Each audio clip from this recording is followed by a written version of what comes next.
Yeah, let me clean off my camera thing real quick. Yeah, you do it. Hey, do you know that this show's live?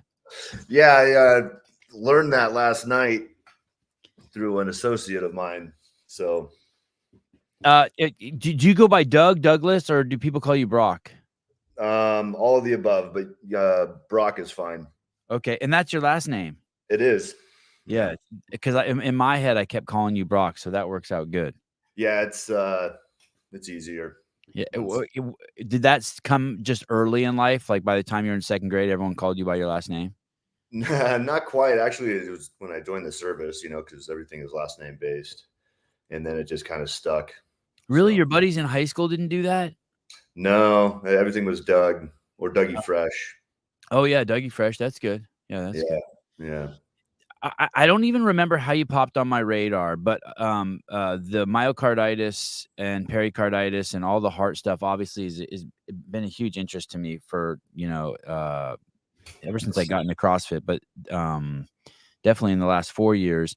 And then yesterday I was scrolling through your Instagram, and I'm like, oh well, of course he goes to a CrossFit gym, and it's a gym. I think it's a gym where maybe I took my second level one. Is that Freddie Camacho's gym? That One World gym? Yeah, yeah, with Bradley Medeiros. He owns it now? I believe so. I haven't been there in a number of years, but yeah, I frequented that facility on and off for a couple of years. And is this China Cho in this picture? Yeah, that's one of the gals that worked at the gym there, and yeah, we became good friends while I was going there. Is that Freddie's? Is that I can't tell. Is that Fred? I was looking for, because she used to have a lip ring or a nose ring or something. Is that Freddie's wife? I don't know. I don't Oh, know. okay. All right. All right. What a small world. Where were you born?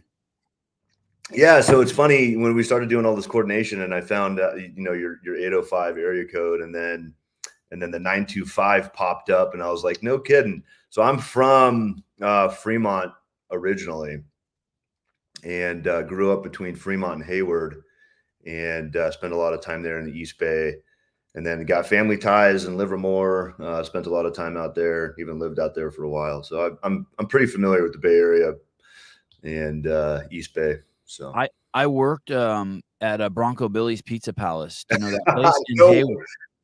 Yeah. Oh, yeah. Well, I mean, I was intimately familiar with the one in Fremont because it was right across the street from my high school. But yeah, that's funny. Small world. Yeah, what a crazy small world. And Brock, you've done 20 years in the Air Force?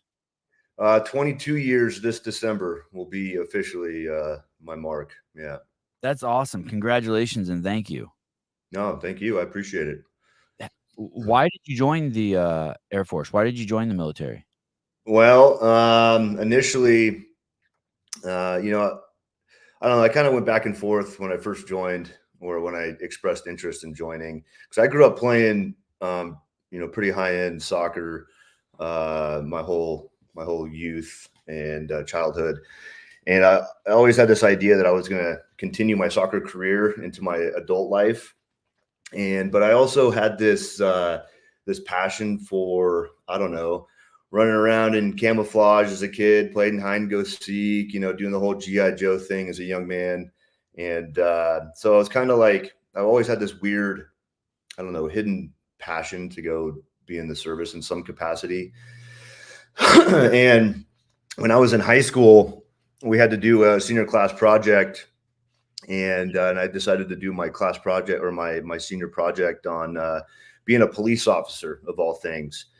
And when I had my advocate, I asked him a pretty pointed question about what would best prepare me to become a police officer. Is that to go to school and get a college degree, or is that to join the military and go that route? And he gave me a pretty good, honest answer. And his answer was, well, if you go to college, you're going to get a degree, you're going to get education, it's going to be great. He goes, but if you go to the military, you're going to get, a discipline and life lessons that you probably wouldn't otherwise get, going to college. And being the 17-year-old that I was, I still wasn't really sold on going to the military. So I wanted to give college a chance. And I went to a community college down in San Diego right out of high school and started playing soccer there. And then that's when 9/11 happened. I was a freshman in college, 17 years old. And I'll never forget the tipping point for me that really like drove home wanting to join the service was not only having like gone through this historical traumatic event, but we had a soccer game on Marine Corps Recruiting Depot on MCRD right after 9/11. And when we were driving through the gate, and I just saw the security presence, the Marines, they were squared away. I've never felt so secure and safe in my life. It was pretty funny. 17 years old, just kind of blown away with the response from the attacks on 9/11. And then when we got on the base and we were starting to warm up for the game, we were right in the thick of like Marine Corps boot camp. So I'm watching drill sergeants just getting after all the boots and just yelling at them. And they're in formation. They're running around doing pull-ups and push-ups and sit-ups. And instantly I was like drawn towards it. Not necessarily the Marine lifestyle at the time. That was a little intimidating for me at 17, but I knew that I needed to go serve in some capacity, and ended up showing up at a recruiting office a couple weeks later, and that started my military career path. So I joined in December 2002. What high school did you go to in the Bay Area? I went to Irvington High School, home of the Vikings. Oh, I went to College Park. We were home of the Vikings too. Isn't that in Pleasant Hill? Yeah, nice. Hey, I always trip. My upbringing in the Bay Area was military bad, police bad, American flag bad. I had this. It was very subtle, but it was constant. I didn't actually realize it until I got older. You didn't have any of that growing up in the Bay Area, kind of put into you? No, not at all. I was so far removed from kind of what was going on around me. Like I'm not gonna lie, I was a pretty like, I don't want to say ignorant, but I was just oblivious to a lot of things. I was so involved and saturated in sports growing up. If I wasn't going to a game, I was coming from a game. If I wasn't going to a practice, I was coming from a practice. And that's what my life was. My parents did a pretty phenomenal job just keeping me active and keeping me busy with athletics. And I was not, I don't know, I just wasn't like brought into a lot of that stuff. So it was oblivious to me. Like I could care less at the time. Gotcha. So you didn't have that like slow drip indoctrination into you. No, not really. Did you have siblings? I got an older brother. He's 5 or 6 years older than I am. He lives down in SoCal now with his family. Did he play sports too, Brock? Yeah. He was my inspiration to a lot of things, and he still is to this day. But he was a soccer player as well. And of course, as the younger brother, I wanted to follow his footsteps, and so I kind of emulated him as much as I could. So I followed him.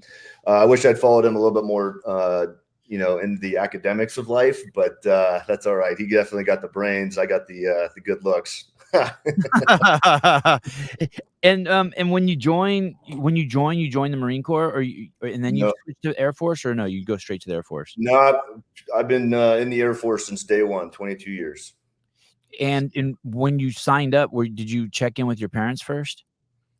I don't really remember having a conversation about joining the service with them. I was living in San Diego with my brother when I made the decision to join the service. I think, my dad, love him to death. He's been a phenomenal, hero in my own way. But I think he was really reluctant and kind of, against the idea of me joining the Air Force or the military in any capacity. He had his opinions about people who joined the service. And I just kind of just brushed that off their shoulder, and I was like, this is what I'm doing. And I was dead set on it. And I was gonna follow through with it. So it wasn't a terrible pushback, but I knew that there was a little bit of resistance and some, maybe I upset my parents when I decided to join the service. I don't know, but it was something I was going to do, and I did it. So It's pretty amazing for how young you are, and now you've lived. I'm guessing in hindsight, you're really happy you did it because you lived a whole life, and yet you're still so young now. Yeah. I don't know. I mean, I'm definitely feeling it every morning I get out of bed. That's for sure.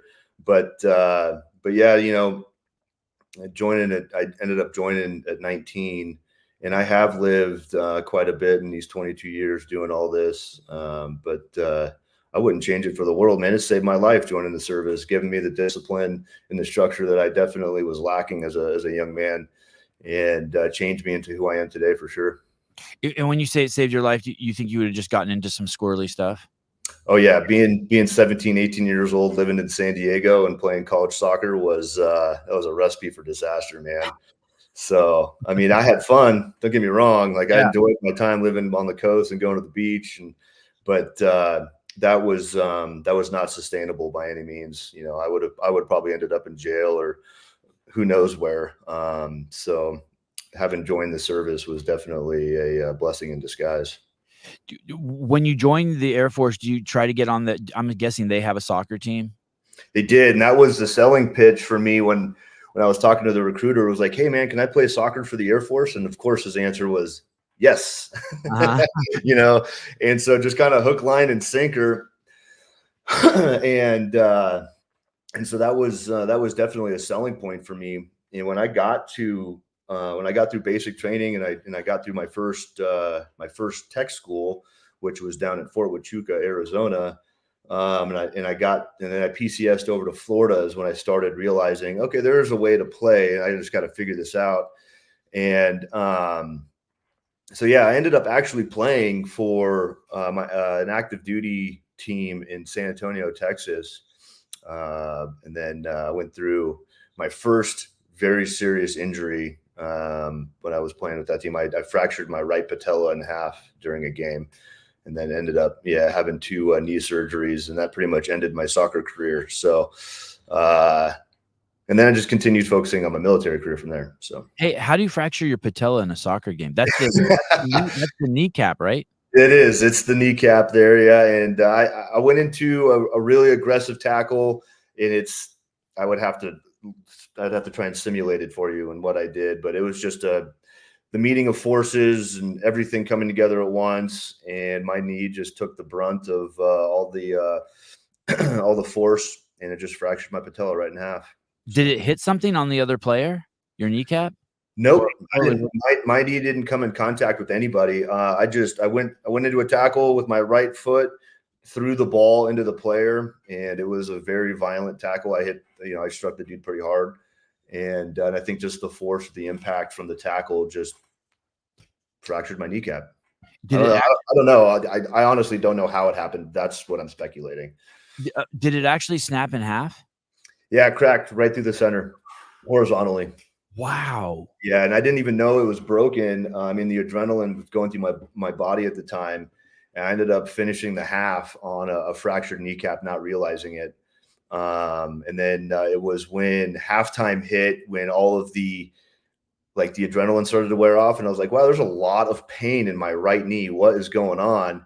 And then the start of the second half, the ball got played back to me. I trapped it, planted with my right foot, and turned to pass, and I just buckled. And I was like, oh, that's not good. Something's wrong. And then an hour later in the X-rays, and they're like, yeah, you have a fractured patella. So Did they do anything, or do you just have to wait for that to heal? So, I mean, it's a bone. My immediate thought process was, okay, I'll be in a cast for 6 weeks, and this will be great, and this will be fine, and I'll heal and recover and be back to playing in no time. Well, in the infinite wisdom of military doctors and medical practice, they decided that you know what? I have never put a screw and a wire in somebody's kneecap, and I want to do that so I can put it into my records as a doctor. So, young Airman Brock, we're going to go put you under the knife and have surgery. And I was like, what? Like, it's a broken patella. Like, just cast me up and send me on my way. Nope. We're going to screw it back together and put a wire in your knee. And of course, I didn't really have a lot of say in that matter, in that situation. So I had to go through with it. Again, being a little ignorant at the time and truly understanding, what I could and couldn't do. And I was in a leg brace for 6 months after that. And I was on heavy pain meds for a long time. The pain was excruciating because I could feel every piece of hardware in my knee. It was right underneath the patella tendon. So every time I bent my knee or every time I moved my leg, I could feel it under the patella tendon, and it was excruciatingly painful. It was awful. And they kept telling me it was part of the rehab and the recovery. I was going to physical therapy and seeing all these doctors and like, oh, just trust the process. And I kept screaming at these folks like, no, there's something wrong with this procedure that y'all did. Something's not right. Like, I demand to have this stuff taken out of my knee. So I had the second surgery 6 months later to remove all the hardware. And I can't make this up. The very next day, running pain free. Hey, did the same surgeon take it out that put it in? Ooh, I don't remember. I have no idea. I can't remember. You know, I was riding a bike once and I was clipped in and I came to a stop and I didn't unclip and I fell off to the side and I landed on my knee and a little tiny pebble, punctured a hole straight into my kneecap. Oh gosh. And I pulled the rock out and the skin just fell into the hole. And the trip is it didn't hurt or anything at all. I went to a doctor. He's like, you're lucky, it didn't, whatever's underneath your patella, I guess it's your patella tendon, didn't get touched. And over the years, that hole just kind of filled in and the skin came back up. But for years, I just had a hole in my kneecap and the skin just kind of would fall in there. It was a trip. That's awful. Yeah. But I mean, no pain, no injury, no, you know what I mean? No. It was weird. It was now that I'm touching my knee and it hurts. Yeah. Bummer.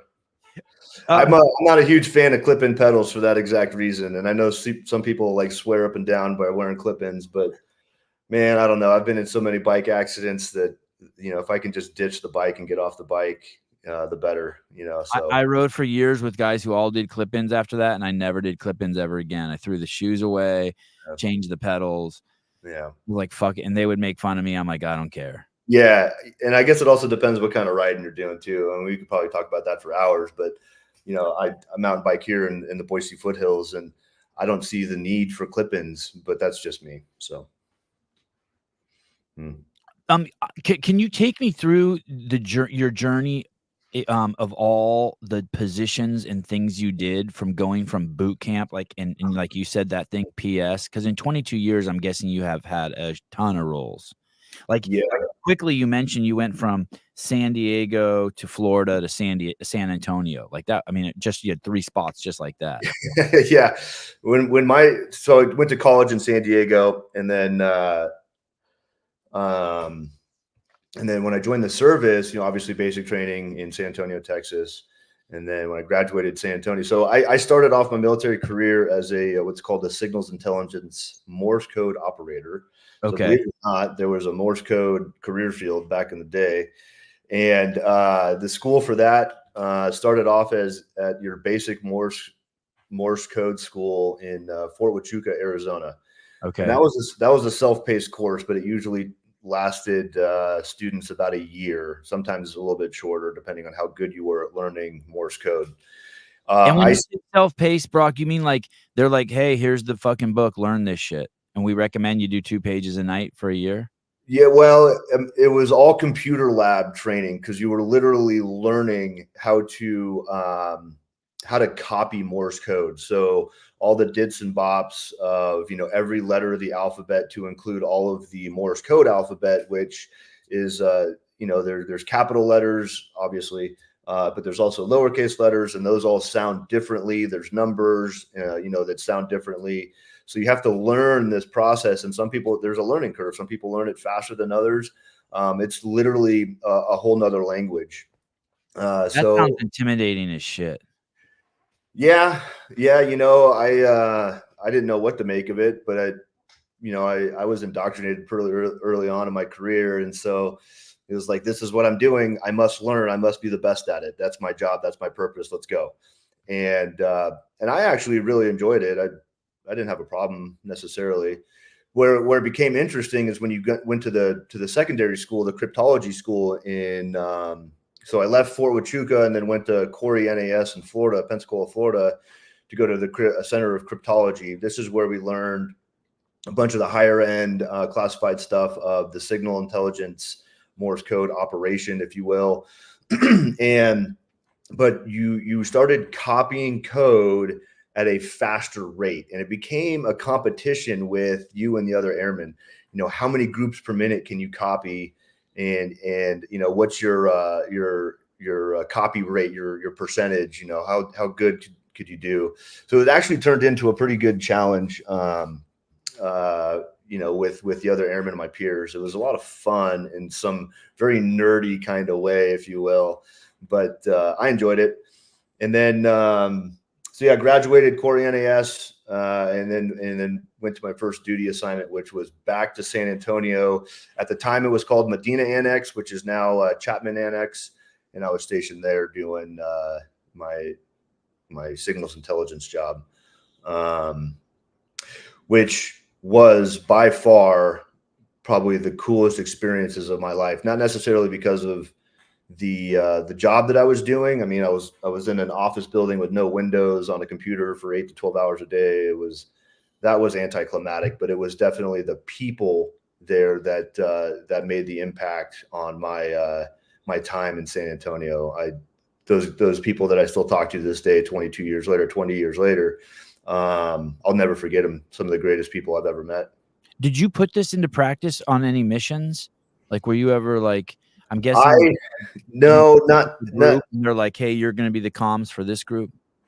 No, because I was so like brand new to that environment, to that world.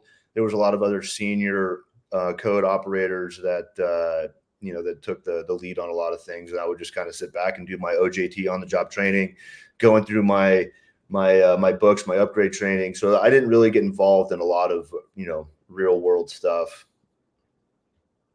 And then what happens from there? Then after that, that stint is in San Antonio at Chapman. Then what happens? Yeah, I decided that I wanted to get out of active duty, and I was dealing with some personal stuff, family stuff, and I wanted to be closer back to home with my family. And so I decided to leave my active duty enlistment and go into the Air Force Reserves, and get stationed back at Beale Air Force Base in California. What's funny about that is that the Air Force, it's always at the needs of the DoD or the Air Force. And here I am, they just dumped out however much money into my training, into my security clearance, all this stuff. And then they're like, oh, you're going to get an active duty. You need to cross train. And here are the 4 jobs that you qualify for. And I was kind of blown away and shocked to think that you're just going to throw away this resource that you just spent all these years, grooming and training. Okay. So again, slightly ignorant on my part, but one of the options was going into a logistics or transportation company and driving trucks. But what really sold me on that was, again, the recruiter's like, you're going to deploy all the time. And that's why I joined the service, was to deploy and see, the world. And so I ended up cross training into what's called vehicle operations. And that's part of the logistics readiness squadron of the Air Force. And I had to go to Fort Leonard Wood, Missouri, of all places, also known as Fort Lost in the Woods, because it's in the middle of nowhere. Do not recommend visiting that place. It's basically in between Springfield and St. Louis. And I think at the time when I went there, the 2 biggest hotspots were a Walmart and a Ruby Tuesdays. And so that was in Missouri. Yeah. And did they have tampons in the boys' bathrooms there? Sorry. Oh, I love it. Not at the time, man. Although we know things are changing, but they've upgraded since you've been there. Yeah, for sure. But that's where I learned how to drive. All different types of vehicles, everything from forklifts to semi trucks, to buses, to M series, military style vehicles, you name it. And when you say you're in the reserve, so they train you up, that's like 6 months and then or something like that. And then all of a sudden you're just in 1 week a month. Well, yeah, that school was only 6 weeks to learn how to drive all these different vehicles. It was only 6 weeks, and then they just kick you to your reserve unit, and then the expectation there is to drill or show up to your unit, once a month or one weekend a month every year, and then go do an annual tour somewhere. That was obviously early GWAT days, and historically the reserves and the guard, that's what their schedule was. It was very routine, one weekend a month, 2 weeks a year. And then as GWAT developed and turned into what it was, and the whole one weekend a month, 2 weeks a year, guard and reserve mentality, mindset, routine, whatever you want to call it, went right out the window. I spent the majority of my career as a reservist and a guardsman, and I can't tell you the last time I've done one weekend a month and 2 weeks a year. Okay. I've spent a lot of time as a reservist and a guardsman bouncing around on orders, from exercises to TDYs to deployments, you name it. It's just an interesting facade, if you will. It's just not a thing anymore. I guess in some capacities for some career fields, it's still a thing. Certainly not as a TAC-P, which I'll get into in a second. But yeah, that was the expectation. Just show up one weekend a month, 2 weeks a year, and do your job. So And instead you were integrated into a regular, even though you're a reservist, you were integrated into the regular operations of the United States Air Force. yeah, I was pretty quickly. So I was expecting to do that one weekend a month, 2 weeks a year thing. But the day of graduation, before I took my end of course exam in Fort Leonard Wood, I got pulled aside by the schoolhouse superintendent, who said, "Hey man, we just got a phone call from your home station chief, and she said you better pass your test because you just got orders to Iraq in 2 weeks." What year was that? 2005. Wow. And I was like, "What?" He was like, "Yep, good luck, buddy." And I was like, I'm a young E4, and I'm just doing my thing, and next thing you know, I got popped for deployment orders to leave for Iraq in August of 2005, and I was like, "All right, here we go." So graduated school, came home, packed up my stuff. And I got to my unit, and they had everything lined out for me, all my deployment gear, everything. And we started hitting the ground running. We had about a week or so of spin up training, doing some quick, whatever training, and then off we went. Brock, and so when you go to Iraq, are you driving trucks? Are you part of like a supply chain? Yep, that's exactly right. So we were doing supply and logistics, moving cargo throughout the AOR, or the area of responsibility. My first That sounds deployment. scary as shit. I'm sorry. That sounds scary as shit. Yeah, I'll tell you, driving trucks in the Middle East during any time between 2002 and 2016 or 2011 really wasn't a good time. I mean, you're just a moving target, right? I mean, I just pick, like, you're carrying fucking 50 pallets of water and 10 pallets of guns, and they're like, drop it off over here. Yeah. Are you driving semis, big trucks like that, like 18-wheelers around there? Yeah. So I got to clarify that the first two deployments that I did were strictly, on base. They were not super sexy, super fun, but nonetheless they were deployments. The third vehicle operation deployment that I had was the line haul convoy deployments, where we were picking up cargo, everything from, like what you said, bullets, beans, and whatever, to full on up armored tanks and Hummers and all kinds of things out of the ports in Kuwait, and line hauling everything up all the way to to the northernest most part of Iraq, and then everything west and east. Like, it was all over the place. In 6 months, we did about 16,000 miles around Iraq. Wow. Driving, everything from, like I said, bullets, beans, the armor, to even one day picking up, containers full of 155 rounds and driving those across country, which is kind of gives you the pucker effect when you're driving through IED alleyway, Route Irish and 95.5 Alpha up and down Tampa and all these different checkpoints that are just known for ambushes and IEDs, and you're driving a 40-foot trailer full of 155 rounds. It was like, oh, it's gonna be one way to go. Right. I have to assume that's very valuable to the enemy too. Oh yeah, you never knew like what type the ambush, is one thing, but they want that ammunition. Like I don't know what they can use. They can use it for IEDs, roadside bombs, whatever. But everything was valuable to the enemy as much as it was to friendly forces. So how many times were you deployed? I did 3 deployments as a vehicle operator, and I have only done 1 deployment as a TAC-P. So I've done more time overseas as a truck driver than I have as a special warfare operator. That's what a TAC-P is? Special warfare, yeah. Yeah, and what is that? TAC-P, Tactical Air Control Party, and our whole mission or our primary role and responsibility is what's called Joint Terminal Attack Control, or earning a JTAC certification.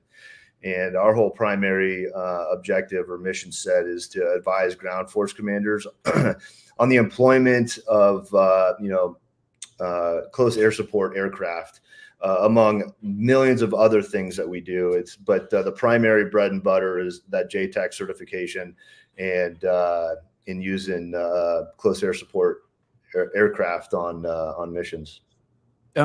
So because there's this video here and you're walking around and there's some crazy different flying machines behind you in the video.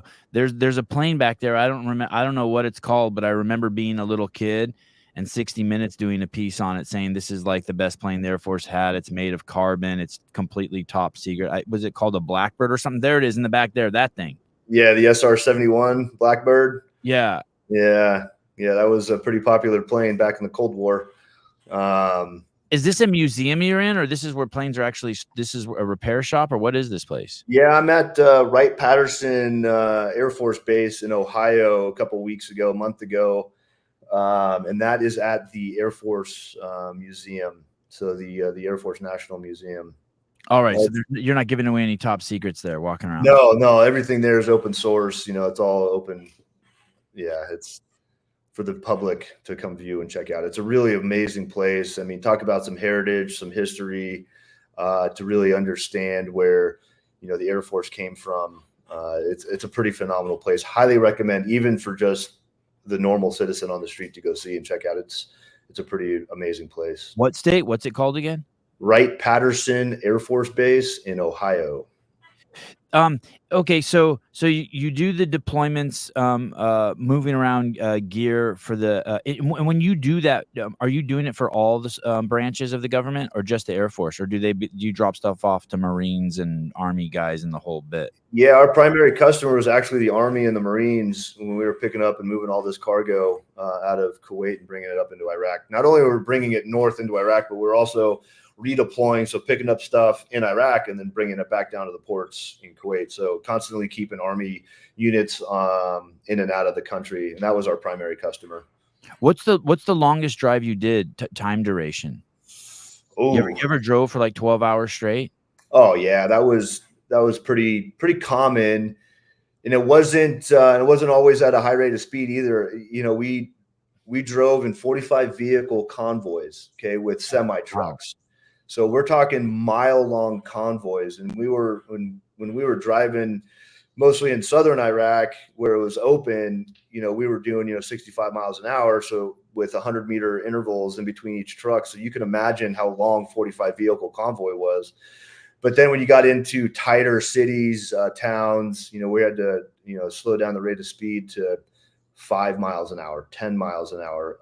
So it took a long time to get from one point to another driving that many trucks, but it was not uncommon to spend 12, 16 hours, out there on the roads driving. And what do you do if you have to pee? You just pee in a jar or something, in a bottle? Yeah, pretty much. Yeah, you use the old Gatorade bottles, which was always funny because you can imagine a group of dudes that spend so much time with each other. There's always the fun little pranks, and I'll never forget my driver. This is probably a story that he'll get pissed off at me telling, but whatever. He had his piss bottle in the truck. We all did. And I used to poke holes in the bottom of his piss bottle. And so when he was driving, he would be like, "Damn it, I pissed all over myself again." And little did he know, I'm just sitting there like the little thing. Just a tiny little one that he wouldn't see. Just little pinholes in the bottom, right? Just enough for it to like drip out. And he'd be like, "God damn it, I pissed all over myself again." But that's funny for the dudes and the gals. There were women out there with us, but oh yeah, how do the women pee? How do they do it? They they had their own system, and they could pee and drive at the same time. The women had a system too. I don't remember that necessarily being the case, but they definitely had their unique way of field bathroom breaks, if you will. And there was, I don't know, they made it work. There's some stories that will blow your mind. I mean, these women, because you can't say someone can't be like, "Hey, I got to take a piss," and the whole caravan stop, right? No, that's not a thing. Yeah, we're not doing that. They made it work, and God love them for it. They were troopers, and they were along the way every way that they could make it work. But I did not envy them. They had to alter their uniforms because we wore flight suits when we drove convoys, because back in the day our uniforms weren't flame retardant. So they gave us flight suits. They were flame retardant. And the whole idea behind that was, getting in an IED or a blown up vehicle, caught on fire or whatever, that we had these flame retardant uniforms. So they had to alter their uniforms to have zippers added in specific places so that they could easily take off the bottom half of their flight suit and keep all of their, the body armor on and all that stuff. So, I mean, it was just something they had to do, and they figured it out, and, get on them. Any of the convoys ever have any trouble? Did you ever, in those 16,000 miles, any issues, any attacks, any hairball shit? Oh yeah. Every day was, before every mission, we always did a roadside brief, like a convoy briefing, and talked about, essentially the last 24 and like the next 24 with enemy activity in the area in which we're going into. And there was always something, but I mean, it wasn't uncommon to drive down an IED alley or, a place that was just recently attacked with small arms, ambushes, whatever. Fortunately for me and my convoy, we only took minimal contact. I do remember, there was a couple nights, that were pretty hairy, but it wasn't nearly as bad as other convoys experienced. So I was pretty fortunate, pretty lucky. I mean, there was my truck specifically, like my driver and I, it was always the truck in front of us or the truck behind us for whatever reason. It was that got hit. Yeah. So, but yeah, all in all, at the end of the day, very minimal. We never took a loss. And we did sustain a couple of casualties, like casualties to a gun truck that drove over an IED and took out the passenger, the gunner, and one of the guys in the back seat. But they were all, casevaced out of there with injuries, and they're fine as far as I know today. But at the time, they were fine. So in this convoy of 45, there's at least one vehicle that's is along just to kick ass, and that vehicle was hit. Yeah, well, we had 4 gun trucks at a minimum with our convoy all the time, to include, depending on what cities we were in. Like if we were in Mosul, we had Apaches or AH-64s on station as well. But and you would hear them flying over. Oh man, they'd be 50 feet over the top of my truck. They'd be right there. Yeah, they were in it. It was pretty cool. It was actually really. Talk to them? Could you hear them? No. To be honest, I don't think anybody in my convoy specifically was talking to them. We didn't have a controller or a JTAC attached to my convoy team. So those dudes were just flying probably, just following the convoy and just looking out for us. So.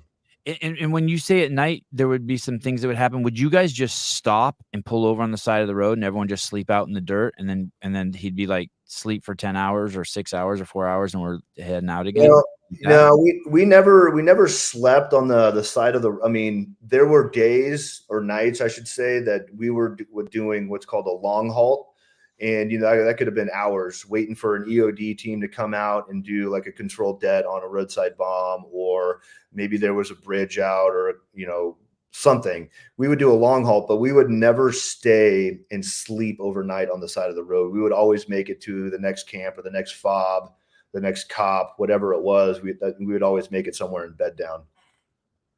So, damn, that sounds like just hours and hours of stress. It was, and it wasn't very comfortable, right? Like sitting in the up armored semi trucks, there wasn't a lot of space, and plus with all your gear on, and of course the air conditioners never worked. So you're driving around in 120-degree weather with all your gear and kit on, and it was not enjoyable. But is that the first thing you did when you got in the truck? Every time you got a new truck, you check to see if the AC is it around the car? Like, does it have Sirius XM? And it's like, do you have AC? That's right. Yeah, that was the number one thing that we cared about, was like, does the air conditioning and this thing worked? And the AC for those trucks back in the day was sliding the armored window open about 3 inches, and that was all you got. So. Oh, so you're not even driving with your windows down? No, absolutely not. No. Oh my goodness. Yeah. So you're in a sauna sweat box, for however many hours it takes to get from one location to another. And, yeah, but my driver and I managed to install our own speaker system and iPod. You remember the old little iPods back in the day? Yeah. So we bought some computer speakers and a little amp and an AC adapter plug-in, and we had it all set up. Man, we were listening to all kinds of good jams on the road. It was fun. So after all of that, then you pivot to what did you call it? Six-pack, T-pack, special operations. Six-pack. Yeah. TACP, Tactical Air Control Party. It's Air Force Special Warfare. And I transitioned out of Did you ask for that? I'm sorry? Did you ask for that? I did. It's what I wanted. So if you go all the way back to basic training, 2002 is when I first learned about TACP, because they sent their recruiters to our basic training flight, to try and give us their spiel on who they were and what they did. And they were talking about the first Gulf War and all the laser guided bombs, and they were tank killers. And I was like, that sounds badass. I want to go do that. So they opened up a tryout during basic training to come take their physical agility and stamina test. And anybody that passed it could go sign their transfer paperwork. So I did. I went and took the test. I passed it. And right away, the recruiter was like, all right, man, you got the green light to go sign your paperwork to go become a TACP. And I was like, sweet. Well, the day I went to go sign the paperwork, I had to go to sick call because I was sicker than a dog. And my training instructor, or TI, she wouldn't let me. She would not let me go to the recruiting office and sign my transfer paperwork because I was sick that day. So where I'm going with that is that I always had this, this goal, dream, ambition, whatever you want to call it, to become a tactical air control party service member. So, and as life happens, all that got put to the wayside for a long time, and I was focusing on other parts of my career and my life.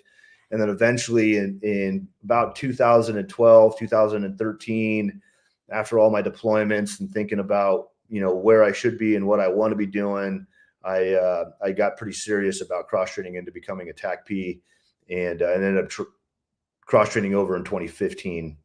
So. And specifically, so if there's a mission, do you advise on what planes to take or what aircraft to take? Is that what there's a whole request process, and and a lot of the service members probably listening will understand exactly what I say when I say this, but it's all MET-TC, right? It's all MET-TC dependent, which that'll take me hours to try and explain, but it's really situational based. Depending on the mission that you're going on, what the objective is and whatnot, is how you request specific aircraft and ordnance. But yeah, that's the idea. You're essentially you're, advising ground force commanders on the appropriate use and employment of certain aircraft, whether it's rotary wing or fixed wing, to meet the ground commander's intent and to help their scheme of movement maneuver from point A to point B. So you'll have the operation explained to you like, hey, we have 5 guys hiding out in an apartment building that's wedged in between 100 other apartment buildings, and they're on the 5th floor. What kind of air support? And then you would be like, these are the options. This is what we recommend. That's right. Yeah, it's in kind of a weird way. It's a game, it's a puzzle, and you got to figure out, how to match certain, techniques, tactics, and procedures with different aircraft capabilities and functions, and then meeting the ground commander's intent. It's really fun. There's a lot of staff coordination you got to go into. There's a lot of game planning. There's a cyclical phase that we use in this matrix or in this world, and it's planning, preparation, execution, and assessment. And those four steps are cyclical. They're constantly happening. But the majority of your work as a TAC-P or a JTAC is all in the planning and preparation phase. The poor planning and preparation you do, the poorer the execution, right? And that goes with everything in life. So being able to you spend 70 to 80% of your time planning and preparation for 15 to 20% of execution and 5% of assessment. So it's very heavy on the front end, and that's where we earn, our value, and that's where we showcase our value, and that's where we earn a lot of respect from the other services. Is being able to explain in great detail these capabilities, but then executing on the back end. So not only are you an expert in the aircraft, but in the weapons that they have. Right. Yeah. I think there's a general misunderstanding. Sure, we have a knowledge base. There are really, really, really smart TAC-Ps out there that I would consider experts. Me, not so much. I'm not an expert by any means. I rely on experts. I'm never the smartest man in the room, and I'll own that every day of the week. But I certainly know how to figure out a solution to a problem. with our powers combined, we can figure this out, right? So I'm not going to claim that I'm an expert on all aircraft capabilities and munitions capabilities, but I know where to find the answer. I know who to ask. Right. Oh, okay. So let me rephrase it. In a there's someone on the team. The team's not just interested in aircraft, but also on the weapons that it's everything. I mean, it sounds crazy. You have to know weather, terrain, the weapons they use, the targets, the people who are shooting back at you, right? I mean, it sounds like there's a shitload of things you have to take into consideration based on what aircraft you send in. Oh yeah, and not even the aircraft, but to your point, like, you are kind of the belly button on everything that's going on. You have to know all friendly elements and their locations, right? Because our number one goal outside of the routing and safety of flight for aircraft, but is to eliminate or reduce fratricide to friendly forces, whether that's U.S. or partner forces or coalition, whatever. So you have to battle track everything that's going on in the ground. So not only are you thinking horizontally, but you're also thinking vertically. So the battle space for us is 3-dimensional all the time. And so we have to think in a 3-dimensional mind space or a mindset in every scenario that we're put into. But so it's not uncommon for the TAC-P or the JTAC to be very annoying because we're asking so many questions. That's just a standard part of our job, but that's just to help us build our situational awareness so that we have positive control of the aircraft and we are battle tracking friendlies at all times possible. Do you do rescue missions also? I did. I was attached to a personnel recovery task force when I was in Africa back in 2019, 2020. And that was a really interesting mission set. That was something that was kind of new to the special warfare community, was integrating TAC-P JTACs with pararescue and their Guardian Angel mission. A lot of fun. Learned a lot in that capacity. You know, it's one thing to be a TACP and to do what we do and drop bombs and whatnot, but to work in a personnel recovery mission is a whole nother beast. It really is. Jake Chapman, did you know that baseballs feel a lot like testicles of a blue whale? Oh, sorry, wrong show, Jake. Heidi Kroom, why are military men so emotionally unavailable? We'll have Brock back on for another.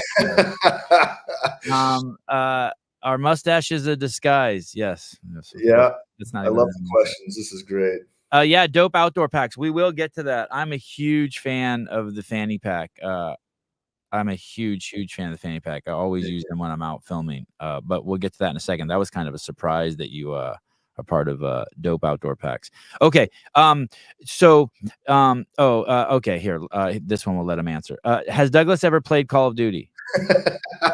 Yeah, I was back in the day when Call of Duty was a thing, and when it really became new on the scene. Yeah, I was a little bit of a gamer. I had a couple of roommates that I lived with actually in Livermore of all places, and we gamed pretty religiously. And then as we all kind of grew up and went our own separate ways, a lot of my buddies moved out of state, and it was one of the only ways that we continued talking to each other was playing Call of Duty, online gaming. And so we did that for a number of years, and yeah, it was pretty fun. I was never any good. Like, I couldn't even tell you what my rating was, but it was probably awful. Video game combat is not my thing. Not your forte? No. So you popped on my radar because in November of 2023, you were diagnosed with myocarditis and pericarditis. That's right. Can you tell me the build-up? And you were in good shape. I thought I was. Yeah. Yeah. I mean, I guess relative to the average American, you were in great shape. Right. Being the guy that I've been my entire life, very, very fit, athletic, grew up playing soccer like we already talked about.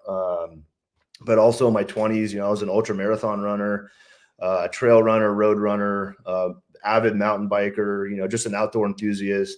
I've never had medical problems. I mean, I've had injuries, but I've never had like severe medical problems or issues or concerns.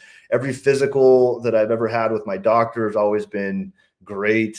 No issues, no nothing. Maybe some high cholesterol, right? And that's about it. And then in November of 2023 is when realistically my whole life took a turn very quickly, very suddenly, overnight, which was, as you would imagine, and everybody else that's probably listening, it was insanely shocking for a lot of reasons. I never expected in my life to have gone through what I went through. It was traumatic, and it was life altering for sure. Why did you originally go to the doctor? What were you feeling? Like it started a few days. So to answer your question, I was feeling a lot of pain and discomfort in the chest. It felt like an elephant was sitting on my chest. It was really uncomfortable. I was having a little bit of trouble breathing, like having to constantly take deep breaths. But I didn't think anything of it, in the mentality that I have and kind of how I've, again, been indoctrinated or I guess conditioned over the years is like, just brush it off, shrug it off and keep pushing through. And so that was what I did when I started feeling these symptoms. I was like, it's anxiety, it's stress, it's depression. It's a number of different things, but I never equated it to it being a cardiac event. When you watch movies or TV or whatever, and you see somebody having a heart attack, the first thing they do is they grab their chest and they fall down to the ground and they're like, I'm having a heart attack. That was not at all my case and or my symptoms. It was just a lot of pressure in the chest. And so naturally, when I felt all of this pressure and this discomfort on Wednesday, November 29th, I was actually on the range controlling aircraft in a training scenario, doing my job as a TAC P, running through some currency training, and I could feel this pressure building up in my chest.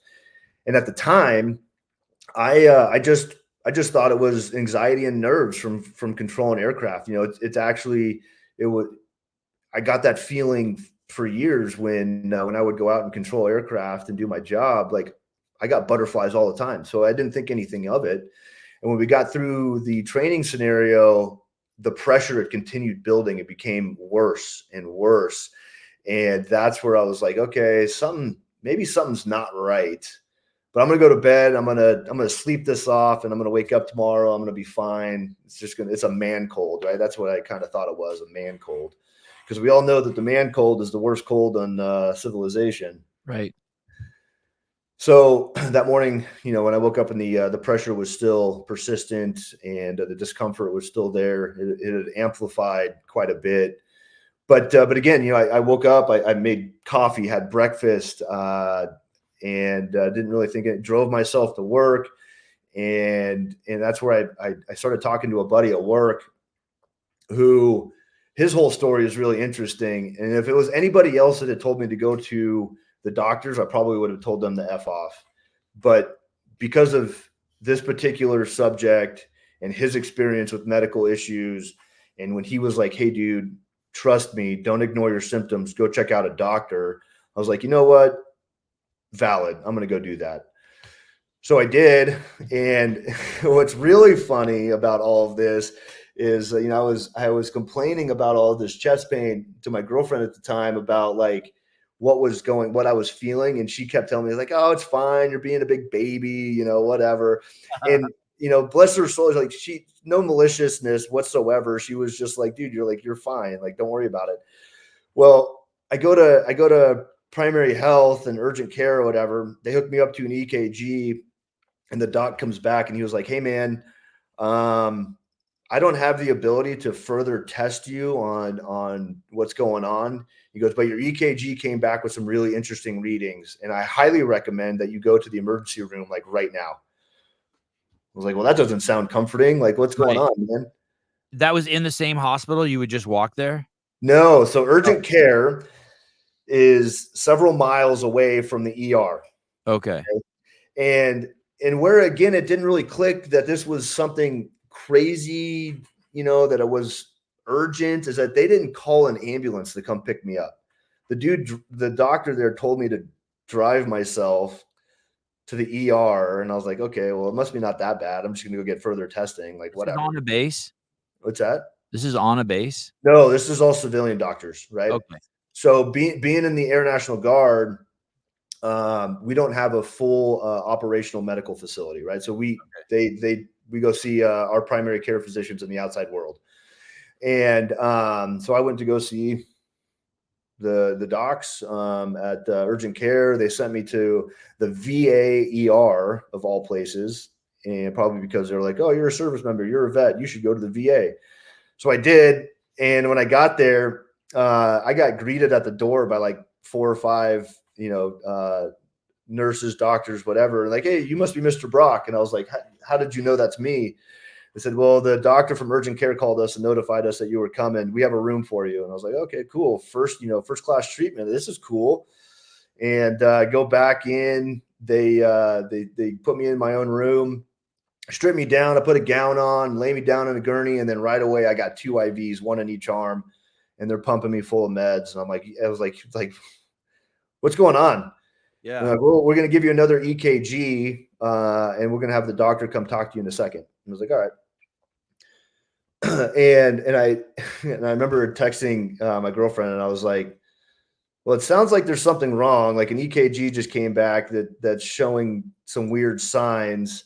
I'll update you when I can," kind of a thing. Well, the doctor comes back in. He was like, "All right, man, before we get into the nitty gritty on what's going on, I need to ask you a question." He goes, "Is all of your emergency medical contact information updated in your personal file?" And that's where it hit me. And I was like, "Oh shit, this is serious." Right. I was like, That's "Yeah, code for you could die. yeah." And I was like, "Doc, what's going on, man?" and went through a couple other questions. He was like, here's the deal. Your EKG is showing that you're having a heart attack and that we have reason to believe that there are, blood clots or clogs in your arteries, and you're going to go into an emergency angiogram procedure. We just called an ambulance to come pick you up to take you to another hospital to have that operation. And Doug, when you say heart attack, that means something's wrong with the beating of the heart. Is that what a big picture? Like something's like there's not enough blood or too much blood? What is a heart attack? I'm not a doctor. I don't know. Something's wrong with the pumping of the heart. Yeah, it's some sort of out of rhythm, or there's not enough oxygen or blood getting to the heart or from the heart, right? That's my speculation. I don't know. I'm not a rocket surgeon. I couldn't tell you. Okay. So, but I think we all understand the impact or the significance of a heart attack. And so, of course, immediately I go into kind of like freak mode. And that's when I, texted my girlfriend again. I was like, hey, they're telling me I'm having a heart attack. And she fucking freaked out, rightfully so. And I was like, see, I told you this was a serious condition. This whole time you told me it was just a man cold and it wasn't a big deal. And see, haha, joke's on you. I wasn't lying. And well, anyway, so they gurney me outside to an ambulance. And that's when it hit me pretty hard a number of years ago. My friends and I lost a really good buddy to a very unfortunate, unexpected situation where he woke up one morning very fine and ended up passing away to a blood clot that had traveled through his body. And so the first thing I thought of when they told me that I had clots was thinking of my old buddy. And it hit me really hard. And I was like, holy shit, like this is real. This is happening. And they got me into the back of the ambulance. And, I always try and find some sort of sense of humor in anything that I'm going through to help keep things light. And I get back in the ambulance and I asked the paramedic, and I was like, hey, dude, do you mind if we drive lights and sirens to the next hospital? I've never been in the back of an ambulance before. He was like, well, of course we're going to drive lights and sirens. You're having a fucking heart attack. I was like, oh, all right, cool. Yeah. Right on. But so then they sent me to the next hospital for the procedure that I was going to have. And man, what a wild scene when they rolled me out of the ambulance into the operating room. I mean, it felt like I was on the set of like Grey's Anatomy or something, some weird medical show. There was doctors and nurses everywhere. And it's just like sensory overload for me. And it was kind of surreal. It was like, this is all for me. Like, what is happening? Like, I couldn't conceptualize it. It just like, again, going back to how healthy I've been my entire life, how active I've been my entire life, to now all of a sudden being told that I'm having a heart attack and they think that there's blood clots in my arteries. And it blew my mind, man, like straight up. But anyways, they ended up putting me under the knife, scoping my heart. So they put a little camera up into my artery, my arm, all the way into my heart to scope for blood clots and blockages in my arteries. And now this is where it gets really interesting. They didn't find anything, 0 blockages, no blood clots, no clogging of the arteries. In fact, and I quote, the doctor said, your arteries are crystal clear. And then that's where they started asking questions about my heart and why I was having this cardiac event. So that's where they wheeled me into another room after the operation or the procedure. And they started giving me an echocardiogram or ultrasound, and they were taking images of my heart. They were doing, scanning of my chest. And that's where, and then they did that. And then I had a chest MRI the next day where I sat in that, machine, for, my God, it felt like an eternity. And I wanted to blow my brains out in that stupid thing.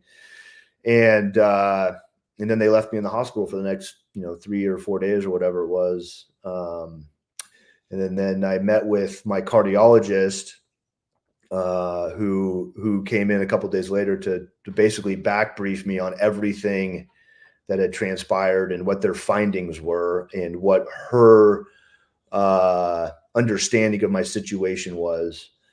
And that's when they told me that I had, inflammation of the heart, myocarditis, pericarditis, and I had acute heart failure. So, pericarditis and myocarditis, one's inflammation inside the heart and one's outside the heart. Is that the distinction? Correct. Okay. That's my understanding as well. Yes. Okay. Yeah. And so, like this is all new to me. So you can imagine I have millions of questions. First of all, what is myocarditis? What is pericarditis? And I'm sorry, did you say heart failure? Like, what is heart failure? And what does that look like? And so she was, man, she was amazing in all of the ways. She was very patient and explained everything in great detail. Thank God for my girlfriend, because she's kind of the sponge in all of this stuff. She was the one that was paying attention where, I'm all drugged up, had just gone through this pretty traumatic event. And it was almost like information was in one ear and out the other. And so she was more or less, receiving all the information for me and then breaking it down to layman's terms and helping me understand what was really going on. But yeah, they found in the imaging and the ultrasound and the MRI that my heart, had all this inflammation, but it was the acute heart failure that really was kind of interesting. So the left ventricle, I learned all kinds of things about the heart over the last year. I'm sure you can imagine. First thing is up until November 30th, 2023, I didn't even know I had a heart. So there's a silver lining there, which I thought was pretty funny. There you go. But yeah, the acute heart failure, the left ventricle that pumps the blood back into your body. So you have the right heart and the left heart, and the right heart brings the blood in, the left heart pushes the blood out. And my left ventricle had I don't want to say shut down, but it was operating at about 35%. And my understanding is that a normal ejection fraction is somewhere between like 50, 55, and 65%. Like that's a normal ejection fraction of the heart. And I was not there by any means. Oh, there you go. Look at that. Bring it up. Meaning it wasn't pumping enough blood out. Correct. Okay. Correct. Yeah, that down there, the left ventricle, it was not doing what it should have been doing. And so the myocarditis, the pericarditis, and then the acute heart failure, and that's what I ended up succumbing to. But if you the way she broke it down for me was, let me back up a little bit. Part of this whole thing too was doing, blood work, a toxicology report, and that's where they found a lot of really interesting things as well. To start, the amount of heavy metals that were in my body and my blood, severe levels of uranium and thallium, which was not necessarily a surprise to me. Given the nature of my job and what I do. I travel all over the world, and I've been all over the Middle East, as both a DoD service member, but also as a DoD contractor. So I spent most of my late 30s and early 40s, still in my early 40s, deployed to the Middle East. So constantly exposed to very, very, very harsh conditions. So I wasn't surprised when I had uranium and thallium and other heavy metals and toxins in my blood. But also it was, the severe levels of troponin, was through the roof. Apparently my D dimers and spike proteins were also through the roof. Now, again, I'm not a rocket surgeon. I can't speak intelligently to what D dimers are and spike proteins are, or what troponin levels are, but I know now that they're all in some way and form and fashion affiliated with what we all know as the COVID-19 vaccination, or the viral infection of COVID. So, based on all of these findings, kind of summarize it all up again, based on the echocardiogram, the MRI, the toxicology report, and the blood work, my cardiologist basically put together this hypothesis or educated guess on her end that there was a direct correlation between the viral infection of COVID and the COVID-19 vaccination. So,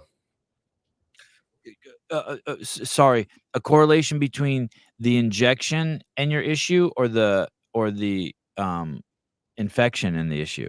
that so from my doctor's note, which I have pulled up right here, it says it is in my professional opinion that the etiology of Mr. Brock's myocarditis is a combination of spike protein persistent from the mRNA vaccine in addition to the recent COVID infection.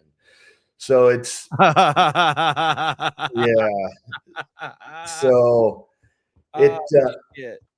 it's interestingly enough, I mean, I'm not going to read the whole note, but the last line in this doctor's note, due to the known correlation between myocarditis and the mRNA vaccines, under no circumstances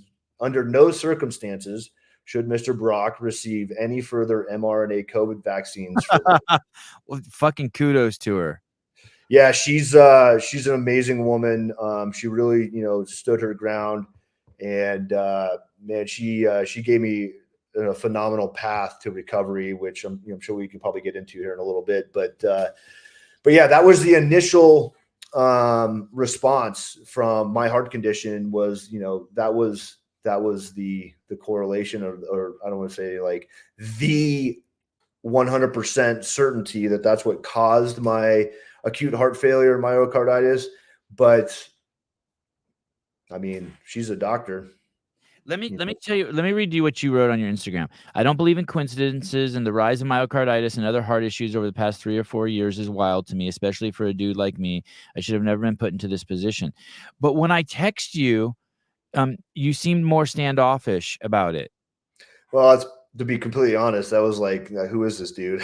Yeah, fuck this guy and tell him shit. Okay. Yeah, Because I actually thought, I was like, man, I'm gonna have this guy on. He's gonna talk about all of this. I'm gonna see if I can lead him to that point. And if he goes there, he goes there. This show is, I mean, I have a huge bias. I have a monstrosity of a bias. Tomorrow I'm having Jay Bhattacharya on. Hopefully he'll become head of the CDC. And he's an MD, PhD at Stanford who got fucking ostracized because him and a bunch of other guys in 2020 were like, wait a second, boys, something's not right here. Right. Yeah, it's unfortunate. There's a lot of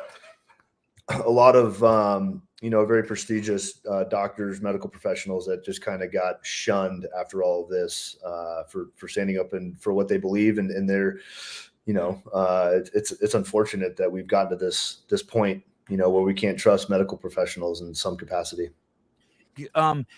So when you went there for that and they told you that, did you right away be like, oh, did you have any suspicions before? Had you been red pilled at all before? Oh, no, but like, again, 22 years of service. Do you know how many vaccinations I've received? Right. You're in all the different countries that I've been to and the places that I've gone and all the different mandated shots that I've had to get to go deploy and travel. Like, yeah, when this whole thing turned into what it was, first off, like I was in Africa when COVID-19 became the pandemic, right? And I got stuck in Kenya for a couple months because of this whole thing. And where in Kenya?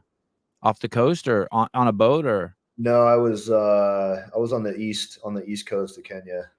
So like the northeast by like where the bad guys in Kenya meet together. Yeah, I was just south of the Somalia border. So north of, that's where Mombasa is, right? You're north of, oh yeah, that's a hairball spot. Yeah, it was. I've got a whole story about that deployment. That's like where, and that's also, there's crazy pirates out there. That's like where pirates live off that coast. Yeah, it's for sure pirate central. There's a lot of interesting things that go off the coast there, but I wasn't doing anything out in the water. Primarily, everything was land based. But that's when I was doing the PRTF, Personnel Recovery Task Force mission, was working Kenya down there.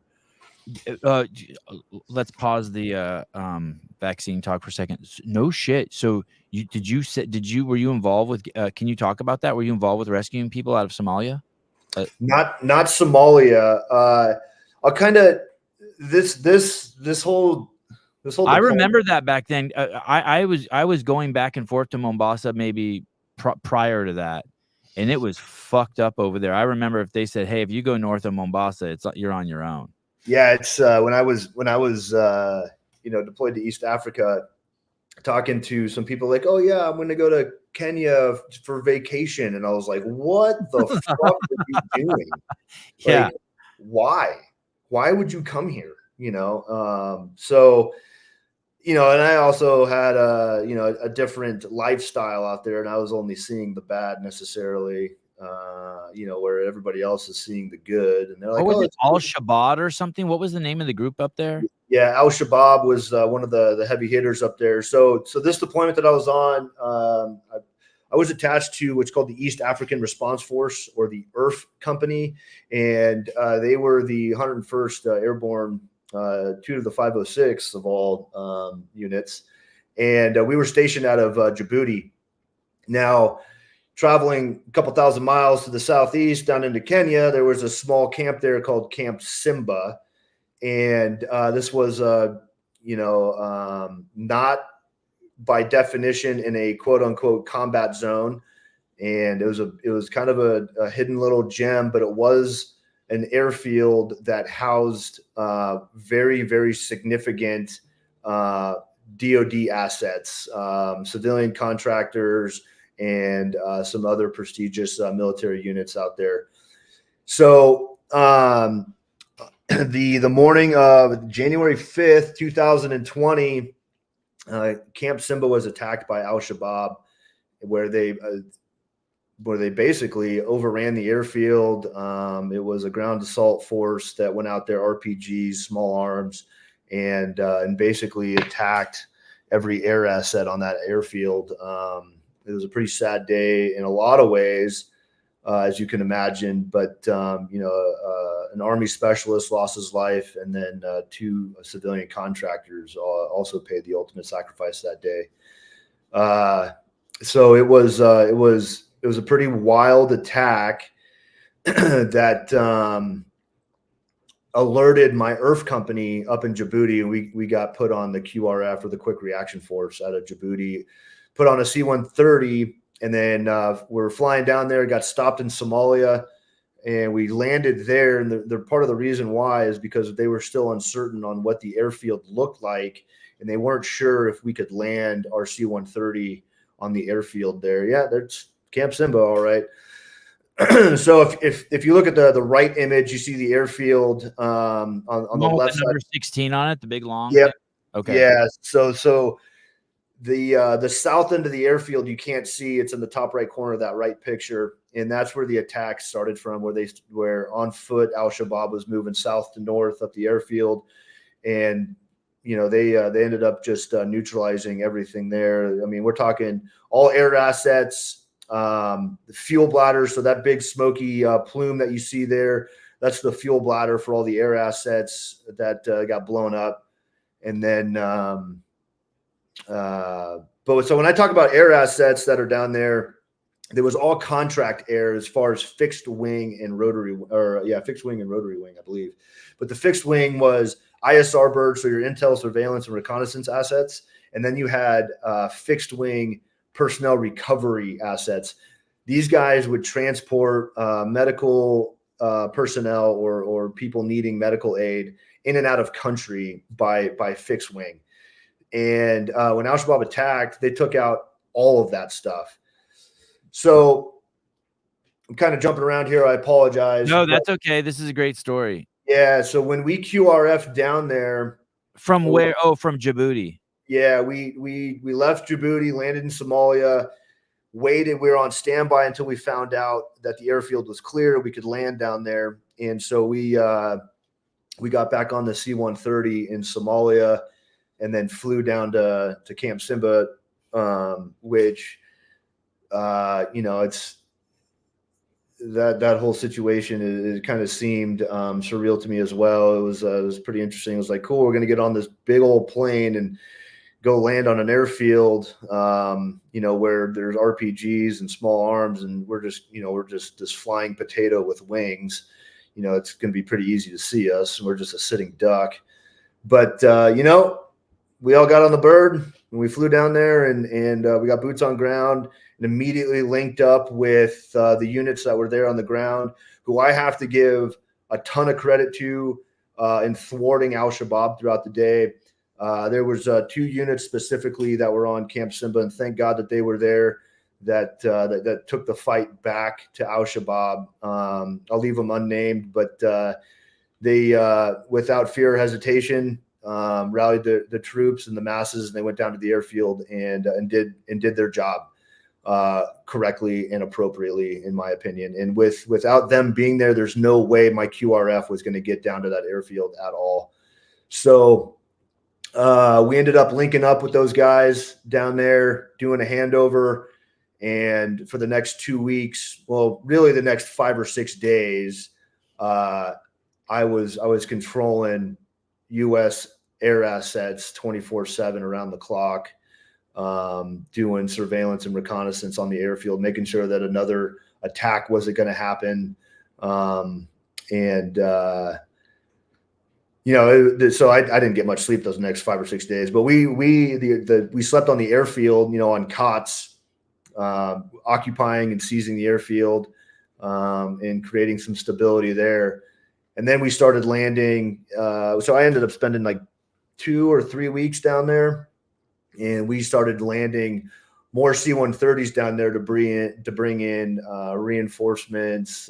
We're talking everything from physical security stuff, some barriers and Constantine wire and, front loaders, all kinds of things to help rebuild the security down on the airfield. That whole situation was a very preventable situation. But maybe that's a subject or a conversation for another time. And so after 2 or 3 weeks being down there and seeing the magnitude of what happened after al-Shabaab attacked, it was, one, it was just mind blowing, but 2, it was like, okay, what are we going to do to get operations back up and running here? And the PRTF, or the civilian personnel recovery contract team that was up there, they had no assets, so they couldn't do their job. So fast forwarding a little bit, when the IRF company and I redeployed back to Djibouti, got back up there and found out that they were going to send a pararescue team down to Kenya to do the PRTF mission, and they needed a JTAC. And so I got put on the PRTF team. So it was a 5-man team, it was a combat rescue officer, 3 pararescuemen, and then myself. That's 5, right? I can't do math. And so we were a 5-man team that went back down to Camp Simba to do the personnel recovery task force mission in that region. And then the rotary wing. Did you have an objective, or you were just in a holding pattern? You were just. There was someone that needed to be rescued. There's always somebody that needs to be rescued, right? You never know. There's friendly forces all up and down that coastline between Somalia and Kenya doing operations. There was always stuff going on. Plus, we owed it to our partner force to provide recovery and response to them as well. So you have the Kenyans that were out there in their military. So we're out there flying every day, mostly training scenarios, just kind of staying on alert, but training Monday through Saturday. Sunday was kind of a sleep-in day if we could. But I ended up spending. This is what's interesting, is I went back down to Kenya to do the PRTF. No shit, we got on the C-130 with all of our gear, and I mean, this is when COVID was just becoming a thing. Like, people are talking about it in the news. People are talking about it on social media. People are losing their fucking minds over toilet paper. Like, you remember that chaos? Yeah. And they're starting to talk about mask mandates and all this shit, and I'm like, dude, I'm in the middle of East Africa. Yeah, you have bigger problems. Yeah, this is the last thing on my mind. We get on that C-130. We fly all the way down to Kenya. And we get off the plane, and no shit, they're like, hey, we got bad news. I know you guys were only supposed to be here for a few more weeks, but they just shut down all flying operations until further notice. You guys are stuck here until further notice. And I got stuck in Kenya for 2 more months. And it was wild. It was like, what just happened? The whole Where did you world. stay in Kenya? Do they put you up in a hotel or no? Oh no, we slept in a Oh. wooden box with 6 Oh. rooms in it. Yeah, it was. My Yeah, God. we stayed on stayed in the hotel. I know I'm in the Air Force. Okay. But we did not stay in a hotel. We stayed on Camp Simba. The Jays that I was with, we ended up rebuilding this wooden shack and turning it into our team room and our team room and bed down location. And it was a pretty sweet little setup. So we slept there and then ended up working with a rotary wing battalion that flew in from the East Coast of the United States to came out and support us. So we were working, pretty closely with this Army aviation unit.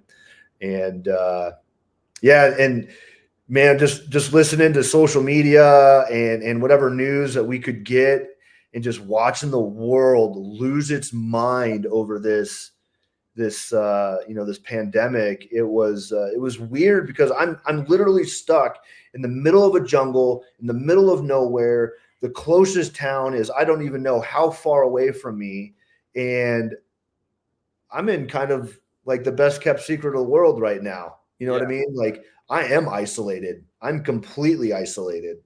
And so we didn't think about masks. We didn't think about, the conversation came up, but none of us took it seriously. We'd put our shirts over our face and that was about it. But it wasn't something that really, really had an impact on us because of where we were and what we were doing and the mission that we were fighting and, all the training that we were doing. It wasn't until I redeployed to come home from East Africa where everything started to hit me in the face, and it hit me in the face with a ton of bricks. There's being a National Guardsman and being deployed, I get deployment orders for X amount of days. And this deployment to Africa was only supposed to be 4 months initially. So my deployment orders were only for 4 months. But when I got stuck in Kenya, it was going to put me beyond my 4-month deployment. So then it turned into how do we modify his orders? How do we do all this? How do we extend him? And it was just this massive amount of chaos for any administrator. And I felt really bad for him, but I can't be deployed and not be on mil status. Can confirm our head coach Jim Owner was supposed to be coming back from Djibouti at the same time, and he got hung up twice behind quarantine. Yeah. So did they put you back on? Did you go? Yeah. So they, some pretty senior leaders of the Air Force got involved, and it's just like I wasn't the only one in the situation. There was a number of us. So they amended our deployment orders and obviously kept us there. They didn't really have a choice. I wasn't going anywhere. And but when I came home from the deployment, I flew home with the pararescue squadron on a C-5 from Djibouti all the way back to Arizona. And so I was on a gray tail, no commercial airliners, no civilian contact, no nothing. I get off the airplane in at Davis Monthan in Arizona, and I get driven to Tucson airport so I can get on my civilian flight from Tucson back to Boise. Jesus, this plane is ridiculous. Yeah, it's a big old plane. It was, a whole squadron plus all their gear and stuff. It was actually, I don't really remember much of the flight. This thing landed on runway 16? No. We left Kenya. No. Runway 16. Right. I got my camps confused. Okay. Yeah, no big deal. So we left Djibouti on the C1 on the C5. Okay. But I got all the way back to Arizona. Now I have to get on my civilian flight, and it's like 0:30 in the morning Arizona time. I'm just coming home from Africa. I have all of my deployment gear, my TAC kit. I have 3 weapon cases with me. I've got everything, and I'm by myself. There's nobody in the airport, and I walk up to the ticket lady. and I'm not wearing a mask. Yeah. It's like the last thing that's on my mind. Right. And immediately she's like, "Where's your mask? You need to have a mask on." I'm like, "Oh, okay, hold on." And you're like, "Sure, let me put my shirt over my face." And I explained to her my situation. Hey, I'm just coming home from Africa, and I'm trying to head home. And she was like, "I need a copy of your orders." And Are so you in the clothes? Are you in the costume, military costume? costume? No, I was in civilian clothes. I was in a normal t-shirt and shorts, probably. Okay.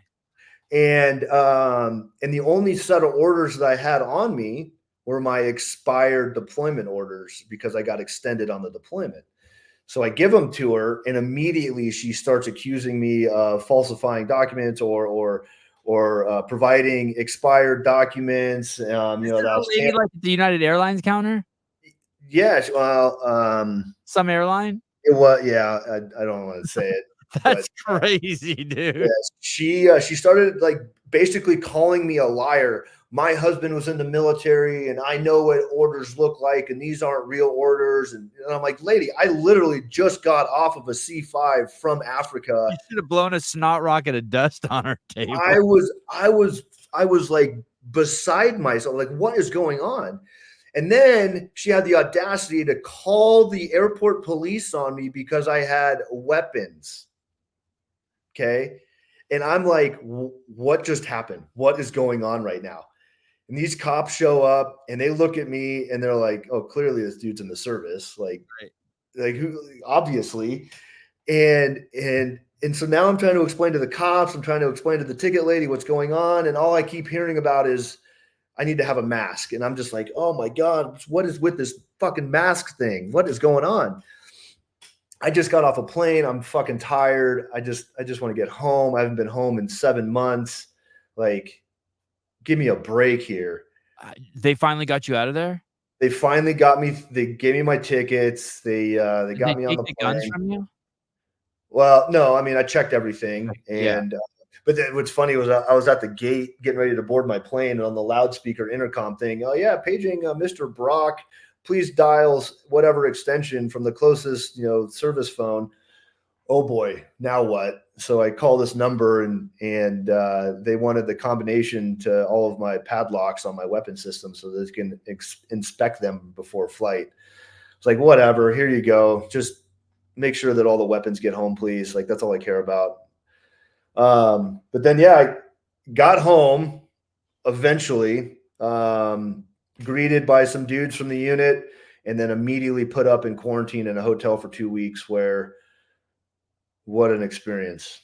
And this whole thing was just shock and awe for me because I was literally deployed in an environment where I was so isolated and removed from kind of what was going on in the world. And, I was focused on what I was doing, to all of a sudden just being slapped in the face with this pandemic. Medical theater. You were in reality, and then you entered medical theater land.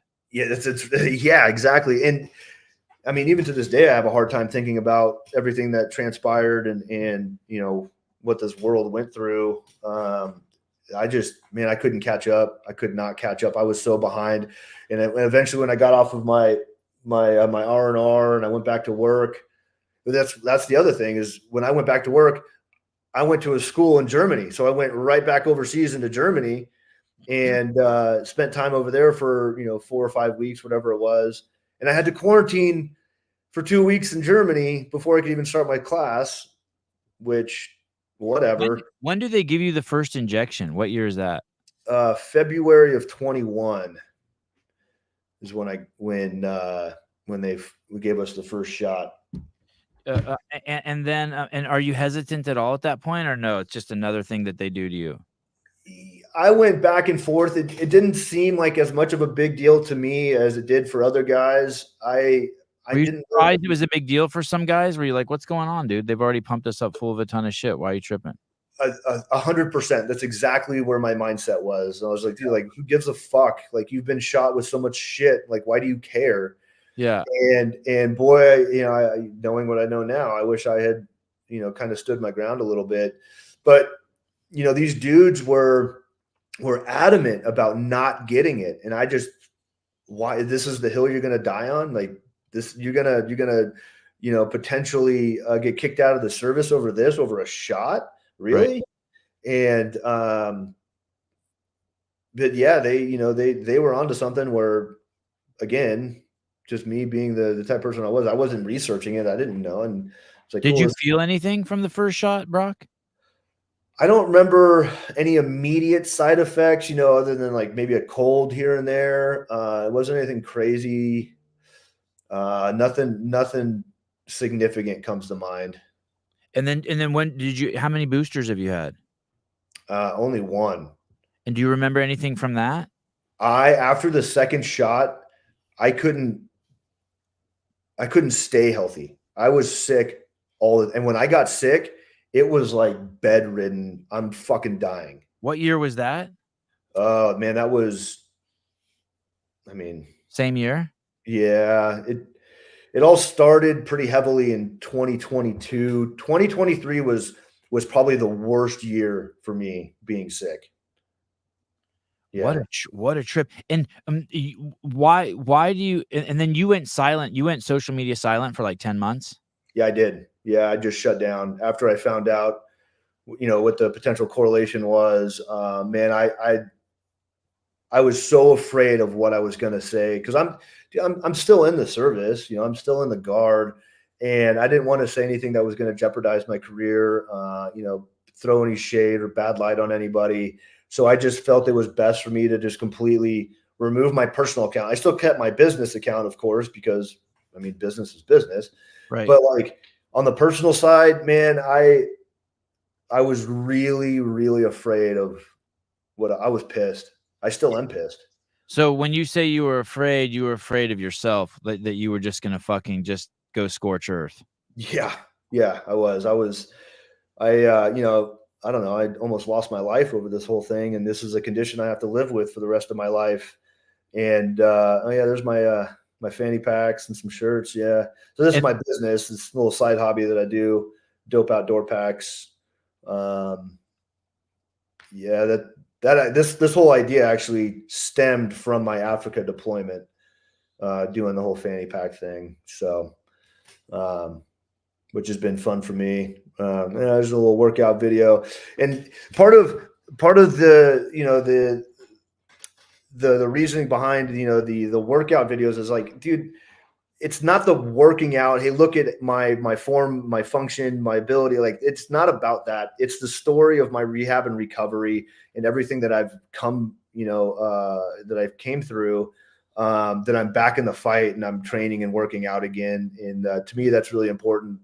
To share that story and perspective that it doesn't matter what event you're going through or have gone through. Like there's a means to an end, and you can always fight through it and get back on the horse and ride again. And that's where my mindset has been the last 8 or 9 months is getting back into the best shape I could possibly be in. Hey, are you on any medication? No. Oh, no. Shit. Congratulations. Yeah. They initially started me off on metoprolol and valsartan. Some heart rate and blood pressure medicine that I took religiously for the first about 60 or 90 days. And then once I started rehab, they started weaning me off of that stuff. So I had to go through cardiac rehab for 3 months, which was a very humbling experience for a guy like me. Being 40 years old. And that's the other thing that's crazy about all this. Super young to have a cardiac event at 40 was, again, just really surprising and shocking to me.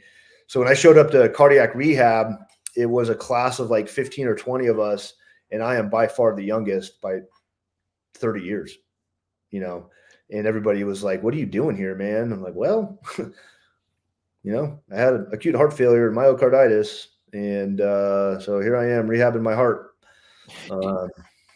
Is anyone in your life skeptical that that it was related to the injection? Oh yeah. It's close family.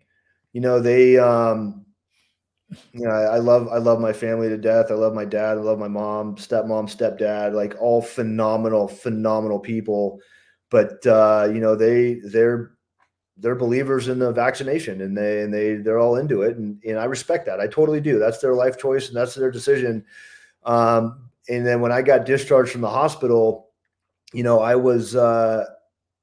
immediately called my dad and I told him what the cause was, and he didn't believe me. Like he couldn't believe it, you know. And I was like, well, no, it's literally written in my doctor's notes that there's a direct correlation between, you know, the COVID vaccination and my condition. And you know, I don't know what to tell you, Pop. Like it is what it is. And you know, I thought maybe they would have. I don't know. But yeah, I'll just leave it at that. So There's a guy in town. I'm in Santa Cruz, California. There's a guy in town. Everyone knows him. Big wave surfer, 6'4", looks like Ken, beautiful. Mom and girlfriend were pressuring him to get the injection for 2 years. 2 years, refused. Finally took it. Week later, fucking exact same situation you had. Started feeling like he was having a hard day. Like crazy fit guy, surfs Mavericks, legend. yeah, I said, "Do your girlfriend and mom apologize?" They said no. They said that there's no relationship. I'm just like, I mean, wow. answer this rhetorical question, but you know, I realize I'm human, and you know, I'm not above anything. But how does a dude like me go from being the lifestyle that I've lived to all of the sudden having a significant cardiac event? Like in that post that I made, like I don't believe in coincidences. I do not believe in coincidences. I don't. Right. And so it's just the timing of everything. You know, it just all adds up. You know, and it's pretty interesting. Now I will say that you know that there was probably a number of contributing factors. I myself can't pinpoint and say with 100% certainty that it was this, right? But I've lived this lifestyle my entire life and I've never had a fucking problem. And then all of a sudden you add this one thing to my life and everything changes. And you're not an isolated incident. No, I'm not, man. I talk to all kinds of dudes in my community, in the special warfare community, who complaints, blood clotting, other cardiac events, asthma, migraines, blurry vision. You know, the whole foggy, you know, mindset. You know, whatever. Like, I am not alone, but it's crazy because all these dudes are insane, you know, shape. They're fit to fight, and now all of a sudden they're being dropped out, or you know, they're dropping out left and right. Again, I don't believe in coincidences. You know, you start looking at everything from the big picture, and you're like, holy shit, what's going on here? I think yesterday the UK just released a study that's going to be pretty damning. They studied over 1 million kids, and not a single unvaccinated kid had a cardiac event. All the cardiac events are from vaccinated kids. These are kids under 12, which is just fucking insane. You can, Patrick Clark, you can get that service connected through the VA. Some people are getting 100% disability from it. Yeah, I definitely uploaded all of my medical documents to the VA and started my claims and compensation process. So we'll see how it goes. So tell me about what you've gone through. You've just completely revamped your morning to sleep, your awake protocol in life. Can you walk me through some of the things you've completely changed? Yeah, I'll start off by kind of saying what my lifestyle was pre heart, you know, condition. Yeah. And you know, it was wake up, workout, breakfast, lunch, dinner, and I didn't care what I ate. I didn't care, you know, what I consumed. I mean, I did within reason. Like I wasn't eating McDonald's every fucking day. In fact, I can't remember the last time I've had fast food, you know. But you know, I thought I was eating healthy. I thought I was eating clean, whatever. But yeah, man, I love my snacks. I love my chips. I love, you know, my peanut butter M&Ms, right? Like whatever. But then I was also a drinker. Like I love my beer. I love my whiskey. I love my wine. and it wasn't uncommon for me to socially drink and go out and eat out all the time, eat dinner, at all these different restaurants. And so, I just lived a normal life like everybody did. And then How tall are you, Brock? I'm sorry? How tall are you? I am 70 inches, 5'10". Okay, so you were 5'10", 238. Yep. Yeah. At the time of the incident, I was about 235, whatever, 238 plus or minus, who knows. But I worked out all the time. I would, and 235 was probably on the little heavier side for me. I haven't been that heavy in years, probably in forever. But I saw photos of you. You weren't fat. You still had the two stomach muscles at the top never went away. I mean, you seem like the kind of guy that even if you're hungover, you still got up and worked out. Like I did. Yeah. Oh yeah, for sure. Yeah. You had your routine. I did. I was very routine, and I still am very regimented to this day, but even more so. So just a normal dude, in every way, just living life. And then went through this cardiac event, heart failure, and I was open to a lifestyle change that, man, I had to do a whole 180. And I've been through a lot of things in my life that were challenging, that were difficult, that really put me, that really tested my limits. But this lifestyle change was probably the hardest thing I had to go through. And that was this anti-inflammatory diet and protocol that I literally immediately started upon discharge from the hospital around December 3rd of last year. And my cardiologist, very strict. You will not consume alcohol. You're not drinking alcohol anymore, at least until you get through all of this. You're going to eat like you lived on a farm 200 years ago. Everything's going to be fresh and organic, farm to table style foods. And, that's, and then, dude, you're so lucky you got a good doctor, dude. She saved my life. Yeah, that's awesome in a lot of ways. And not even the diet and the protocols and all the stuff that she put me on, but even a lot of our sessions were almost therapy. She did great things for me, really, really good things for me. But yeah, she put me on this phenomenal, anti-inflammatory diet, wrote it all out for me, what I need to avoid and what I need to consume on a daily basis. And man, I wiped out my entire pantry. I threw away almost everything, which was hard to do, and you don't realize how addictive certain foods are until you stop consuming them. The processed sugared foods, the alcohol, the chips, all these things, you don't realize they are insanely addicting. So it was like cold turkey, getting rid of all of these toxins or all these terrible foods, and having to, just adopt a new lifestyle, new eating habit, and retraining my body and my mind to eat healthy and clean. It was hard. It was not easy. It was what's typical in your daily diet now? So now, very regimented. I pay attention to how many carbs, fats, and protein. Sorry, thank you. And proteins that I consume each day. But my morning routine: wake up, I go to the gym and get my hour, my 60 to 80 minute workout in.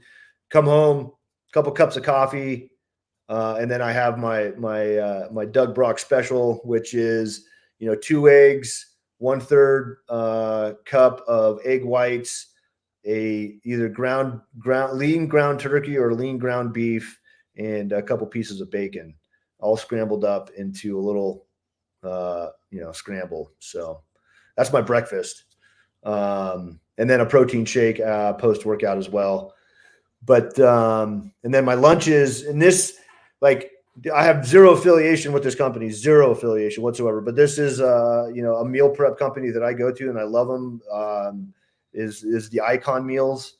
They they do the the meal prepping, and they deliver everything frozen to you, and it's super fresh and healthy, and they count all the carbs, the fats, and the proteins, and makes it super easy, especially for a busy body like me where cooking isn't always something that I enjoy doing. But so I order those meals, and I have those for lunches and dinners. And so those are my 3 main meals of the day. Hey, why don't you have them for all your meals? Just out of curiosity. I really enjoy making my breakfast. Like Okay. like I love making my breakfast. That is my favorite part of the day is working out and coming home and having my coffee and breakfast. That just sets the tone for the day for me, man. I So love you don't that. fuck around at all? No, if you Thanksgiving's coming up and you go home and everyone's having a whiskey or a wine or a beer, you just won't. No, I've to this day, alcohol free. I haven't had a drop of alcohol since the cardiac event. Dude, So congratulations. Fuck, yeah, that's thank awesome. you. Yeah, I've gone from 235 pounds to, as of this morning, 209 pounds. So, 25 pounds or so over, the first month I lost 30 pounds, and then I've kind of fluctuated a little bit, but man, I have no desire to drink. I have a bottle of tequila sitting in my kitchen right now that I look at every day, and I have absolutely zero desire. Do you still have the smoking hot girlfriend? Oh yeah, she's around. Oh yeah. And what does she say about that? Was she tripping? Does she? And I noticed you went on vacation and she had a drink. You don't care. You're cool with it. No, totally Yeah. fine. Yeah, Yeah. she's she is my hugest fan, supporter, advocate in this whole process. Ironically, like people come into your lives at weird times and for weird reasons. Well, Yeah. she has always been a fitness enthusiast, health nut, very aware of what she puts into her body. So when this all happened to me, immediately she jumped on and she was like, I'm here to help you. I'm going to keep you going through this. And man, it was not easy. And I give her a lot of credit. She put up with an asshole for a long time, going cold turkey on my diet and cutting alcohol out. Like I was probably an asshole in a lot of ways, but boy, she didn't give up. And she's a huge fan of, Peter McCullough and this whole, anti-inflammatory diet. She's a huge fan of all of this stuff. And this was a perfect opportunity for her to showcase her knowledge and, her support for this style of living.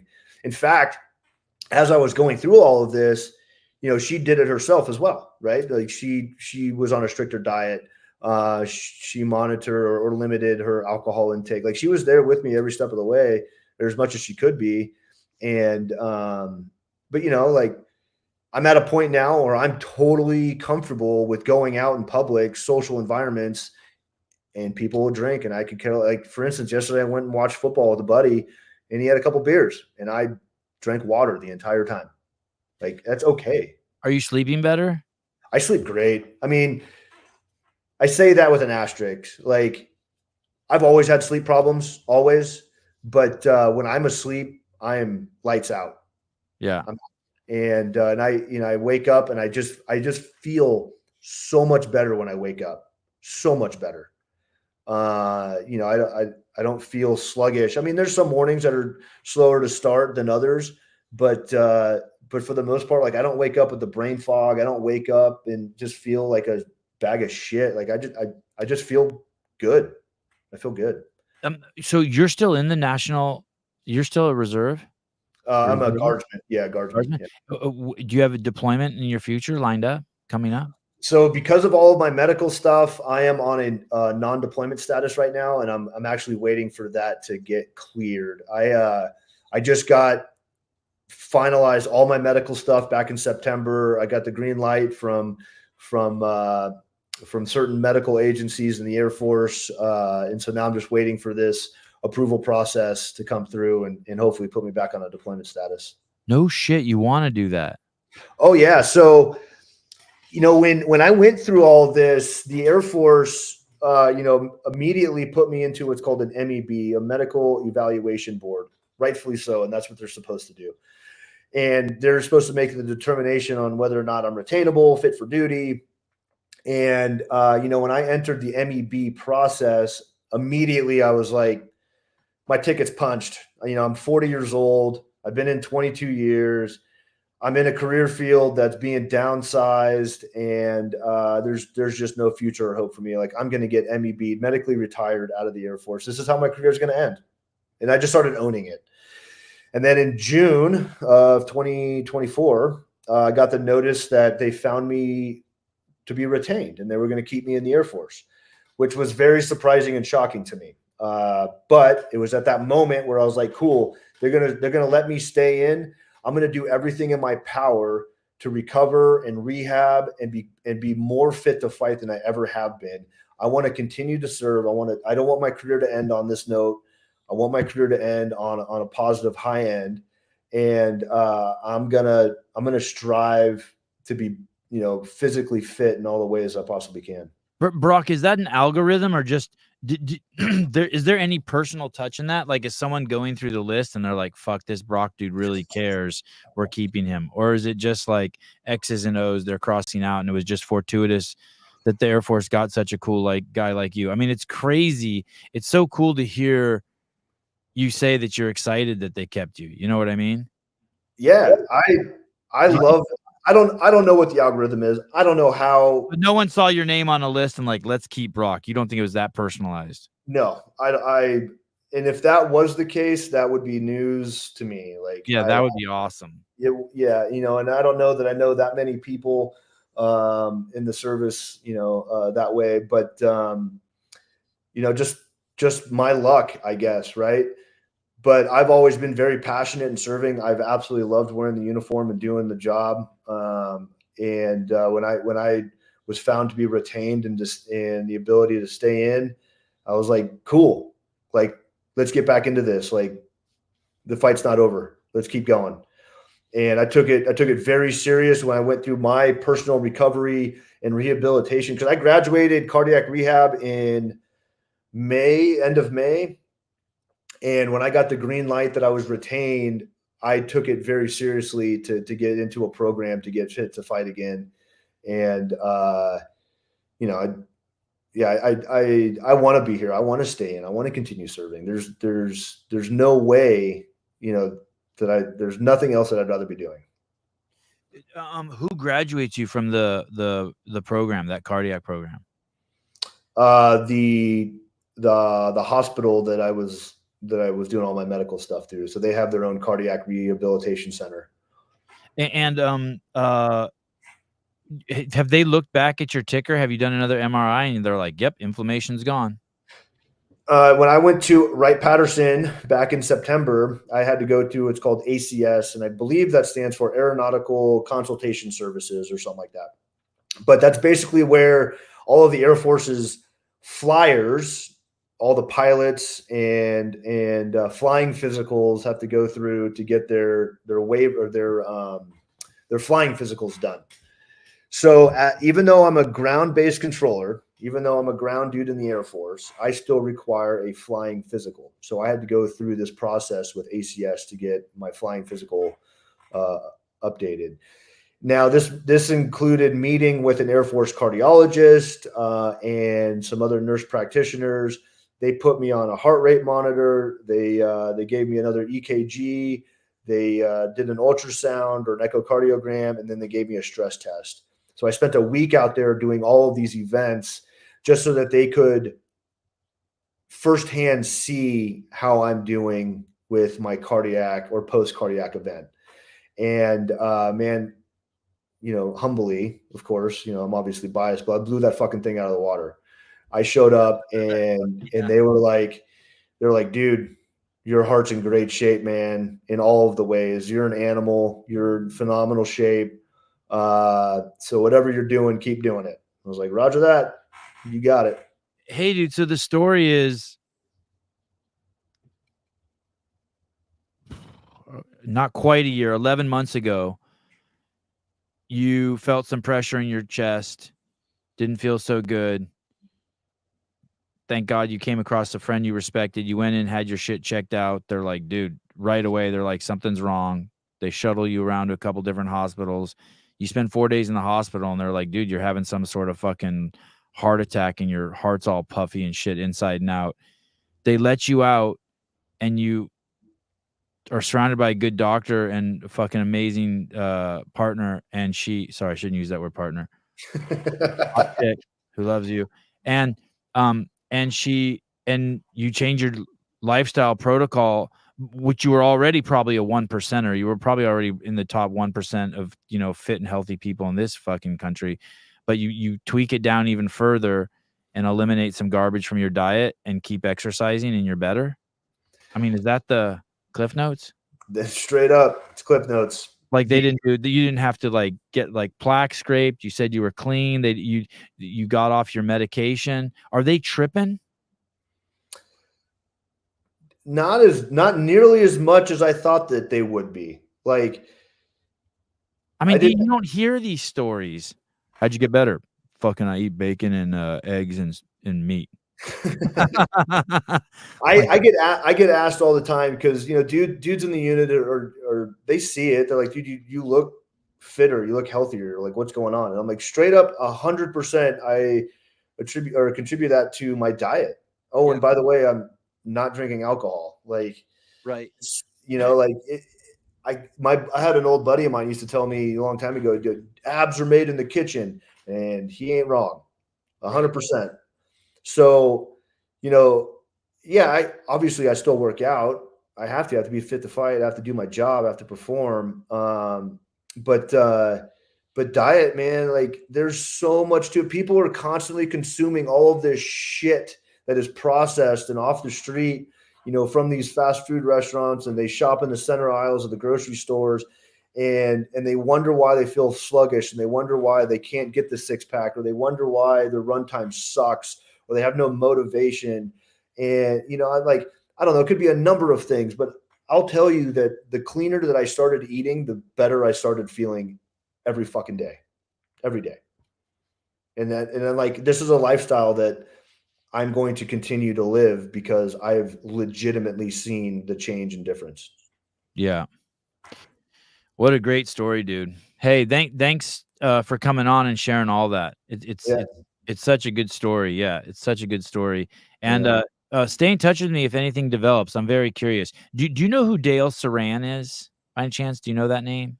Why do I have to see his more facial recognition? I'm really bad with names, I'll be honest.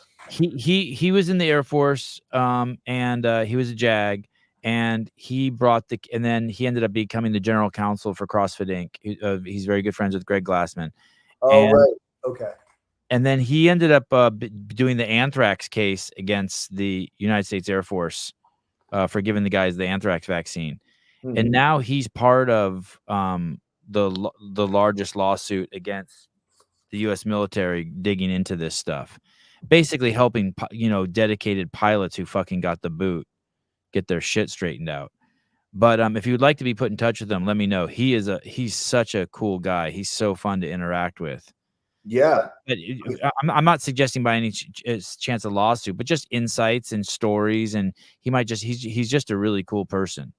Yeah, right on. I mean, I'm all for sharing the story and getting people to, I don't know, maybe reflect a little bit. But like also realize you took personal accountability and responsibility. What's crazy is there's no victim coming off of you. It's just you just state the facts. Yeah. And then and instead of sitting there, there's no poor me in you, which is fucking dope to hear your version of the story. You know what I mean? Yeah, I appreciate that. That means a lot, actually, like more than you can imagine. But this was 100% on me. Like nobody else was going to help me recover. I was going to make myself recover. Right. And there was protocol that my cardiologist put me on. But at the end of the day, like it was up to me to make this change, to make this decision, and thank God for the love and support of close family, friends, and my girlfriend. And, and this is where I'm at. So. All right. Well, stay in touch. Good to meet you. Where's home for you? I currently reside in Boise, Idaho. Oh, okay. You ended up somewhere good. All right. Oh man, this place is great, but is it changing? So, yeah. All right, dude. Thank you so much. Good luck. I'm gonna peruse the your account, Dope Outdoor Packs. That's awesome that you have that. Yeah, thanks, man. I appreciate you bringing me on your show and letting me tell my story, and hopefully at least one person took something from it. But all we can do is continue advocating for ourselves and each other, and see what happens. So, hey, a lot of people were, I know this term is overused now, gaslit.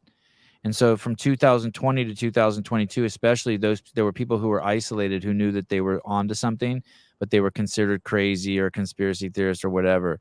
And so now as we come out of this, to hear stories of people who legitimately took the journey, it's so important to people, because literally I've had so many people from this podcast tell me, because I hunkered down. I was like, fuck you. You ain't touching me or my kids from the beginning. There's no fucking way someone's putting drugs in me or my kids.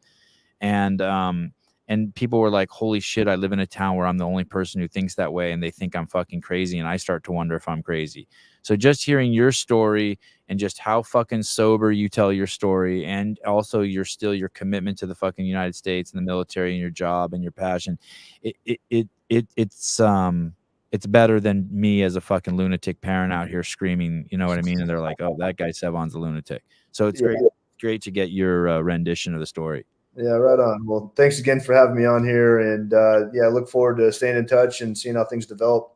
Awesome, dude. All right. Take care, brother. All right, man. See you around. Ciao. Douglas Brock. Wow. Okay. Haven't said it in a while. Take that dude as a neighbor. What a great neighbor that guy would be.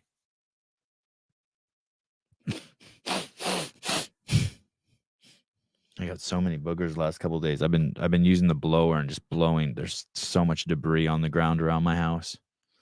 It's been really windy here the last couple of days. Shit everywhere. I think I've snorted a fucking ton of dust. Katie, he was super cool. Yeah, he was cool, right?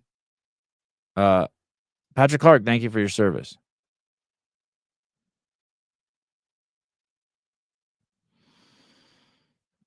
Yeah, Tyler, he's not a little bitch. No little bitch in him at all. 9 a.m. All right. I'm gonna take a pee break. I'll be right back. God,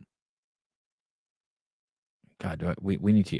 Eventually, we're gonna load up tons and tons. 2 people. Thank God for Souza and Brett. They're going through all the affiliate videos. Don't worry, we're still gonna give away the $5,000 and the $3,000 and the $2,000 or $1,000 or whatever that is for the contest winners. They're good. They're pouring through them. There's so many. I guess Souza did a show or 2 shows where he just watches the videos, which is awesome. But we'll be getting through those, and then I'm going to start loading them up here in this software I use, so I can start showing them to you guys just periodically, so you're not seeing the same 5 over and over. All right. I will see you guys in a minute.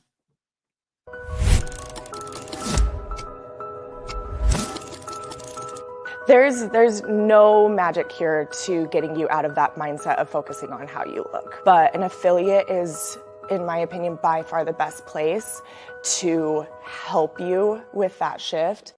Before starting at the gym, I was somebody who just always wanted to be smaller, and I always wanted to look a certain way, and I was never satisfied with my body. All my goals were focused around, all of my exercise was how do I get as small as possible? And so I was super unhealthy. I wasn't eating and all sorts of stuff. Unfortunately, when I had gotten really bad, Megan had me join here.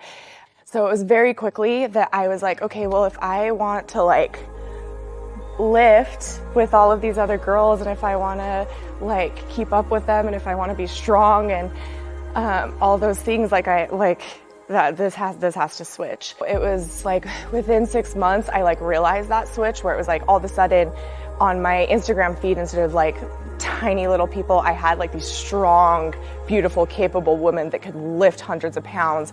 So this for me has been a whole mindset shift of I now appreciate my body for what it can do, not what it looks like. In here, we don't care what you look like as long as you're hitting what you want to achieve. The two brain business. Oh, we're having Chris Cooper back on here soon. Hey. November 11th. Hey, babe. Hey, could you bring me a fit aid? What? Get you a fit aid? Yeah, can you bring me one? Hey, how are we on time this morning? Is everything good? Yeah. McKenna's not coming today. She's coming tomorrow. Oh, okay. Are you going to train soon or? Oh, I haven't made any plans. it says I'm running out to the store to get eggs and butter. That was like at 7:30. Oh, all right. They're all kind of stuffy. Oh, okay. Are they done with their schoolwork? No. Okay. I'll be in soon. Okay. Okay. You'll bring me a fit aid? I'm bringing it now. Okay, bye. Okay, bye. I never got my fit aids. Were you supposed to get them? I think I guess I could ask Sousa what's going on with that. I wonder what happened. I think a handful of people didn't get their fit aids. I think some of the someone said something to Sousa. Oh, don't worry, you don't have here. Can I give you this, babe? You don't have to give us a fit aid. Do you have anything else you can send us? like we just got like a room full of shit to give away. Me and Adam. Adam who? Fit aid doesn't sponsor anymore. Yeah, but they're cool. If that guy, the guy who the CEO over there, that Aaron dude's cool as shit. If we told him like, hey, this person didn't get it, he would send it. Hey, there's a hole in the fence over there. I gotta fix the fence. How come we never heard of Lucas Parker diddling a bunch of chicks at his gym? I don't even know if it's true. I don't know if it's true. I never got my fit aids. Oh, yeah, I didn't get my fit aids either. I'll text you my address, Sevy. Are you guys serious? Don't fuck with me. If you didn't get your fit aids, I'll help you get them. I'll try to get them. I mean, they would love to give them. Those dudes are cool over there.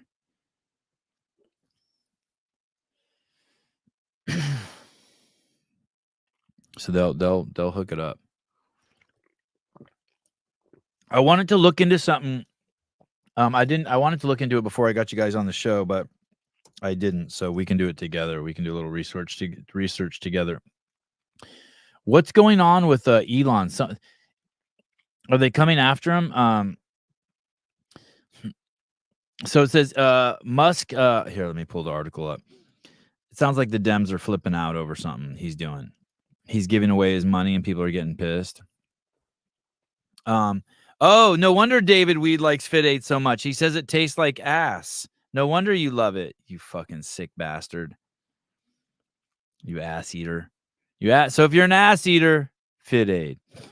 You know when my boys do jiu-jitsu and like they get in these fucking north-south positions and they sit on the other guy's face. Like if they sit on each other's face, they always say, they look and goes, gave you pink eye. Gave you pink eye. They always say that. Gave you pink eye. Musk, $1 million a day to swing states. Voters deeply concerning. Musk, $1 million a day to swing states voters. Deeply concerning. From someone named Kayla Epstein. All right, Kayla. Tech billionaire Elon Musk has said he will give away $1 million a day to a registered voter in key swing states until U.S. presidential election on November 5th. So here's the thing. I think that's not true. So here's the thing. So okay, and we're going to get to the next sentence. I knew that there was some fucking line from the left on this.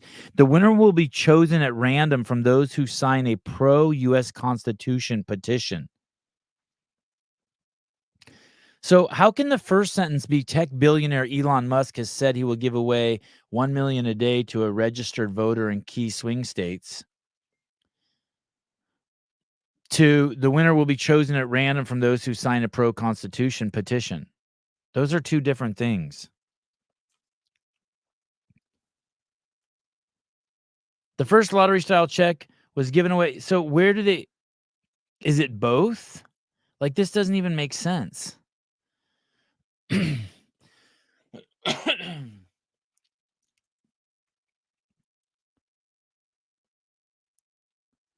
Election law expert, stop reading there. Federal law states that anyone who pays off or offers or accepts payment either for registration to vote or for voting faces potential $10,000 fine. Well, which one is it? Is he offering the money to registered? Well, first of all, he's not offering them to be to wait, let me see. Federal law states that anyone who pays or offers to pay or accepts payment either for registration to vote or for voting. He's not doing either. Even if you believe the first sentence, he's not asking them to register. He's not paying them to register to vote. He would be paying them if they were already registered, and they didn't say anything about that. But then, is it if you sign a pro-U.S. Constitution petition? Or is it if you're registered to vote? Can I just get the registration list? Is that public information and just start giving away fucking money to people on the list? Yeah, it's a prize to, petition, not paying voters. It doesn't say who they have to vote for. But here's the thing. The caveat or the nuance or the detail is I can't say, hey, if you go register right now, I guess I'm taking this article for what it says. It would be me saying, hey, I'll give you $100 if you go register to vote, which is different than me looking at a voter registration list and being like, hey, I'm going to just start picking names off of here and giving $100. That doesn't sound like that's illegal. But the thing is he's not doing either. This article makes no sense. How could someone write this article and write these two sentences that just conflate ideas? Let me read it to you one more time. Tech billionaire Elon Musk has said he will give away $1 million a day to a registered voter in key swing states. But then the winner will be chosen at random from those who sign a pro-Constitution petition.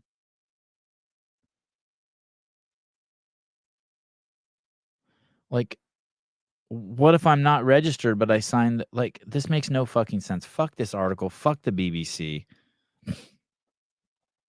Let me find another article. I'll take the $10,000 fine to get the $1 million. It's a prize, massive throbbing election. Sevi, first, miss you. First what? First miss me? Hi, good to see you. Hi, Lisa. Miss Gall. Good to see you. I get them every month from this. Oh, wait. Second, you can get voter lists and history from the state. It's public. I get them every month from the state of Florida. Oh, that's article. Okay. This article is likely in her 20s and clueless. Michigan has 500,000 more registered voters than people who are eligible to vote.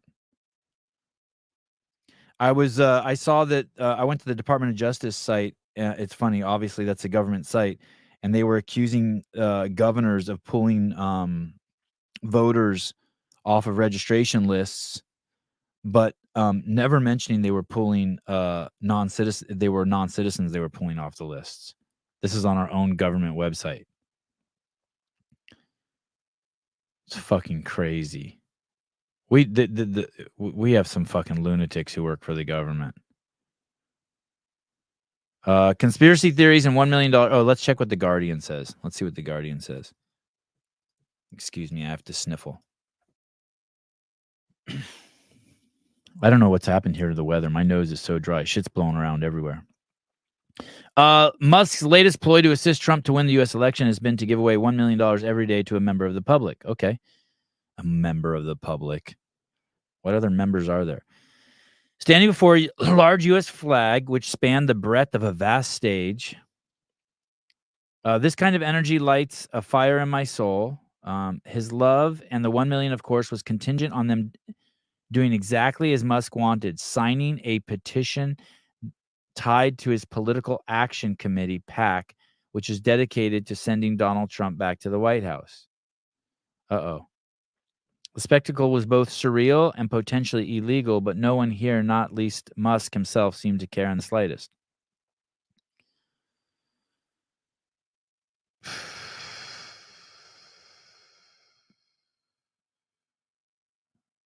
The stunt is prohibited and akin to buying votes. That makes no sense. In the view of some experts, it violates federal law preventing payments for registering to vote. Once again, we don't. Musk America PAC did not respond to a list of questions from The Guardian.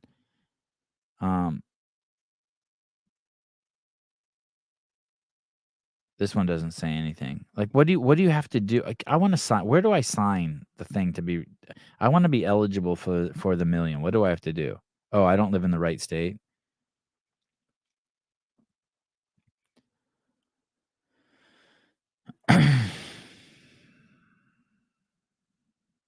So this article doesn't say anything. We have to find out what you have to do. Where's an article that just says, should I just type in how do you win the million? I'm a tech partner in a conservative site. I handle all the tech marketing. We use the data for marketing research, news stories. The data is updated every month.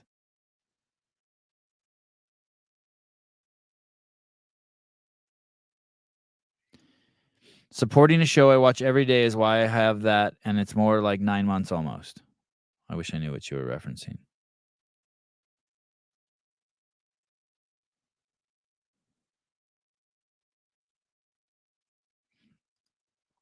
Dan Guerrero, recovering meth addict. Subscribe to the Sevon podcast for 6 months to get a crown is super gay. Christian Kettler. Hey, how about fuck you, dude? How about fuck you, Dan? How about hey, those of you who fucking support the show, thank you very much for doing it, because I'm a freeloading piece of shit who fucking comes here every morning and trolls like a fucking cunt. How about using some of that money that you used to buy meth with to fucking support the fucking show? I get up every fucking morning at 6 a.m. and hang out with you guys at 7 a.m. and it's fucking awesome. How about you just fucking contribute and shut the fuck up?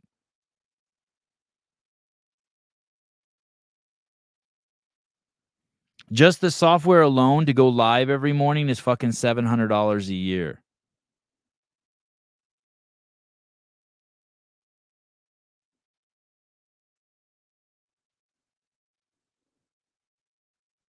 Punk ass bitch. Okay, where was I? And that's just for the fucking software. That's it. Not for the electricity for my beauty lights.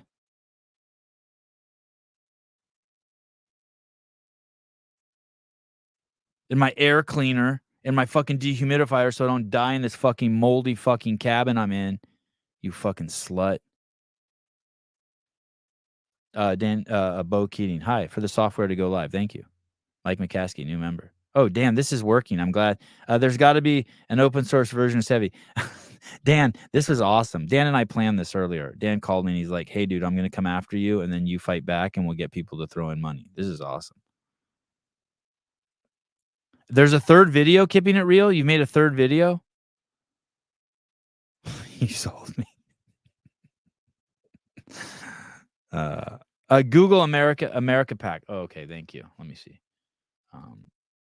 America Pack.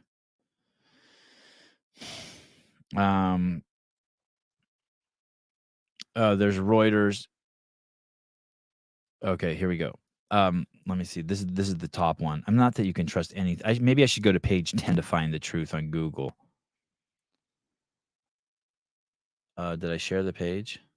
I tried to share the page. Oh, here we go. Elon Musk election promise of 1 million daily giveaway sparks call for probe. Musk on Saturday gave $1 million. Sunday called for a law enforcement to investigate billionaire Elon Musk for his promise at a weekend pro-Trump rally to give away $1 million each day until Election Day. Musk on Saturday gave a $1 million check to an attendee at the rally in Harrisburg, Pennsylvania, which was hosted by America PAC, a political action group.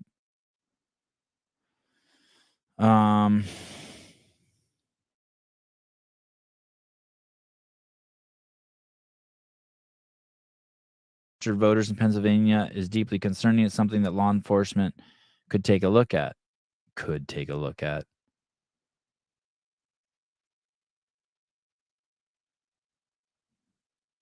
The money's the latest example of Musk using his extraordinary wealth to influence the tightly contested presidential race. Jesus Christ. Meanwhile, Kamala's already raised more than $1 billion. And she's out. The Dems, 8 of the 10 fucking richest people in the country are Dems.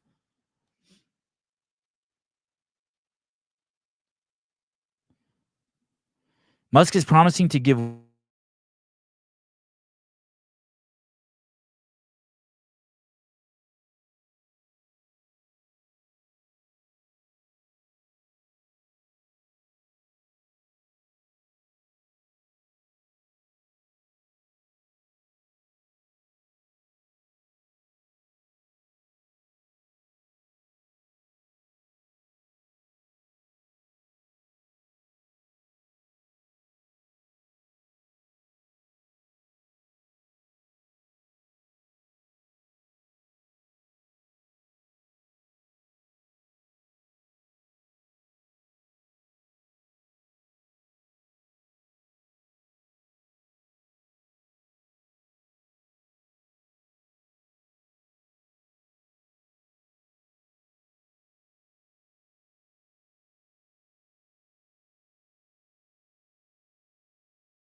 it's coming back up. Okay. All right, I'm back. All right, thank you. Okay, I got hot topic if you need me. Okay, yes. Okay, you ready? You ready to talk the hot topic? Yes, I am. Okay, let me see if I can patch you in audio wise. Hold Okay. on. Let me see if I can Bluetooth this. Give me 1 second. I'll let you explain what happens, but your count right now is at 155, so it's all right. Here we go. See what happened, Dan, when he doesn't pay? Yep, exactly. All right, dude. I'm back. That was weird. Nate, I want my money back. I don't blame you. Okay, I'm back. I don't know what happened. Oh, the mic is off? Let me see. Audio? Oh, shit. Wow. The Roadcaster disconnected. Yeah. Oh, you are here. Hold on. Let me see what. Okay, be patient. I got to turn you. You got to hang on. This is going to take 1 minute. I'm turning off the Roadcaster and rebooting. Let's see what happens. Did a full reboot live on the air. Crazy. Yeah, you can hear me, but it's probably ass, right? Let me somehow when the computer rebooted, the Roadcaster got disconnected. We'll be back up in 1 second here. We're close. Hold on, I can't hear you. Hold on.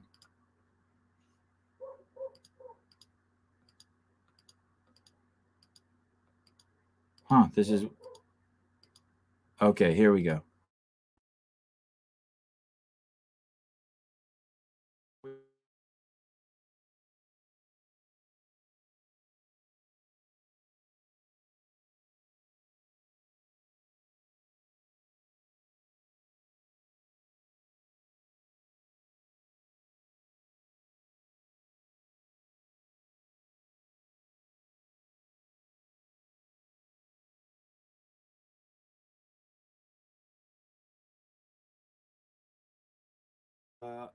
I'm unmuted.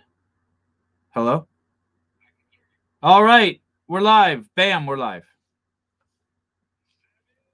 What's up, dude? How are you? Thanks. I really like the I really liked Brock. I really like Brock. He gave me hope for the US military.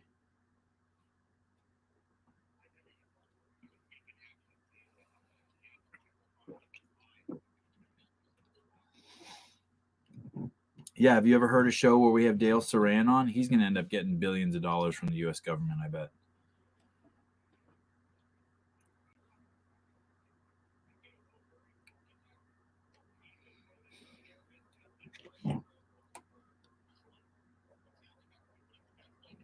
Wow. Wow. Wow. Oh, that doesn't surprise me, by the way. That doesn't surprise me. I'm pretty sure Matt's pretty conservative, even though his family has Canadian origins. But I don't think Matt got the vaccine or anything like that. Oh, lost you. All right. I didn't watch the Ngannou fight. I was watching UFC, but I heard about it. I heard that he was in trouble. He got put in a triangle and then knocked the guy out. Excuse me. How about now? Everything's good now, right? Dan Guerrero. Thank you. Dan, you live in Mexico? I didn't know Mexico was home for you. P.S. The plan worked. Thank you.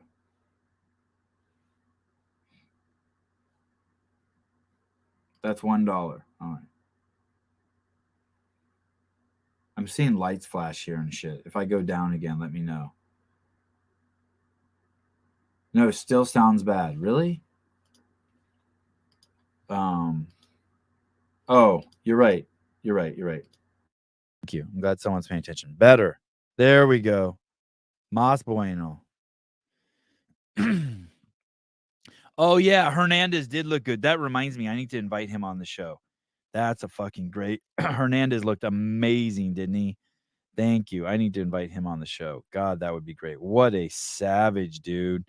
I'm so curious to see what he looks like against the number one contender. What's his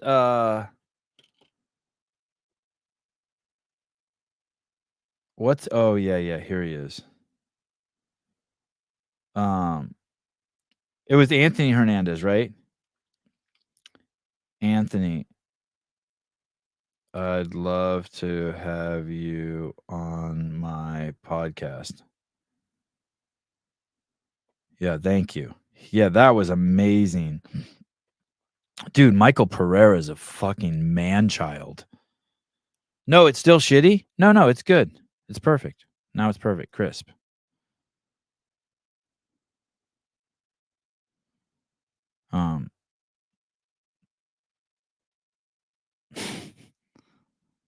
I think he's 2 fights away from a shot at either Strickland or Duplessis. Wow. Yeah, he was pretty amazing. He was pretty amazing. And I'm so excited about this week's fights. Saturday's fights.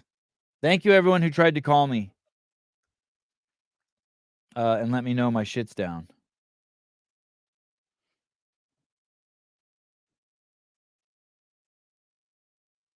Oh, yes, you can share with her. Thank you.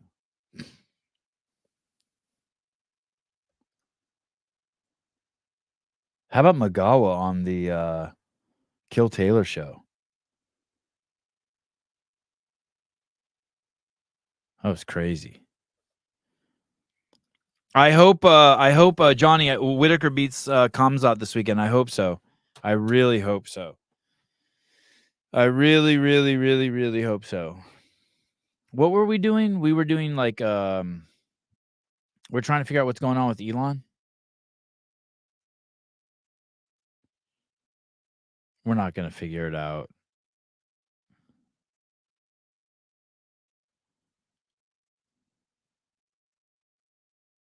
Oh, here we go. Musk is promising to give $1 million each day to someone who signs his online petition, which reads, "The First and Second Amendment guarantee freedom of speech and the right to bear arms. By signing below, I'm pledging my support for the First and Second Amendments." That's it. To be eligible for the 1 million, petitioners must be a registered voter, and live in one of the 7 swing states. Oh, well, that's well said. Okay.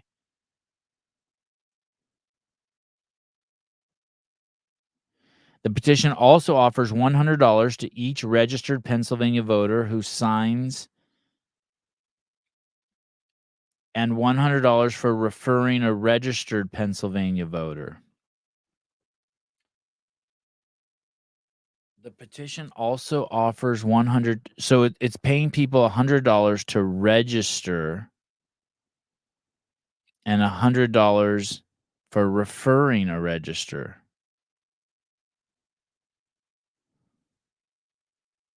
It is a federal crime to pay people with the intention of inducing or rewarding them to cast a vote or to get registered. It is an offense punishable by prison time. The prohibition covers not only monetary expenditures, but also, then he is breaking the law. It is a federal crime to pay people with the intention of inducing or rewarding them to cast a vote. That he's not doing, or to get registered. You can't pay people to register to vote. Well, that's what he's doing. The petition also offers $100 to each registered Pennsylvanian, or $100 for referring. This is the part that's kind of weird, I guess, according to law. Pennsylvania who signs, and $100 for referring a registered Pennsylvania vote. Oh, no. To sign the petition, not to register to vote. The petition also offers $100 to each registered Pennsylvania voter who signs.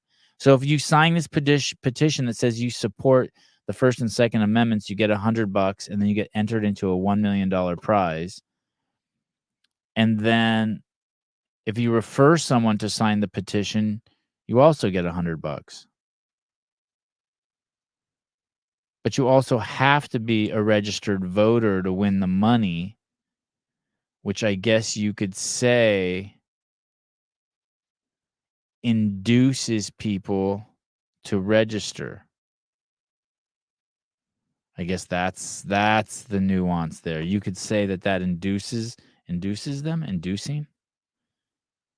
Inducing?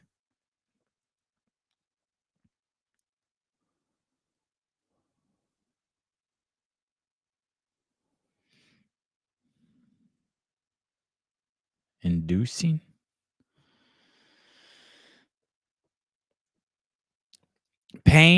Being paid to sign something or vote is kind of gross. Being paid to sign something? I don't know. People are paid to sign shit all the time. I had to sign my contract with FitAid before they'd pay me.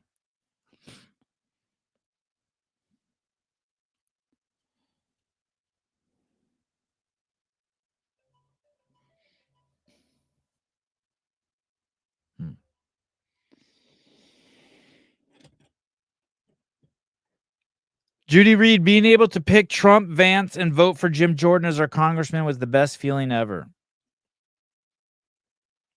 I was paid to sign an NDA once.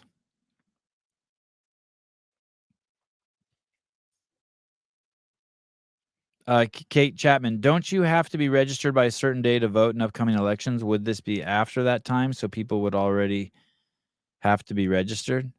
Oh, that's interesting. I wonder when the last day.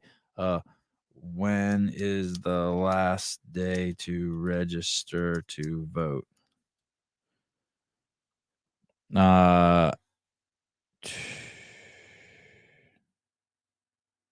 Registration deadlines, in-person voting deadlines.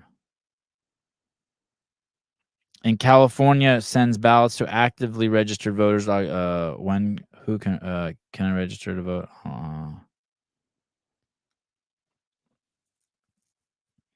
Dates and deadlines to register. It has to be postmarked by October 21st for registration. Wow, that's late.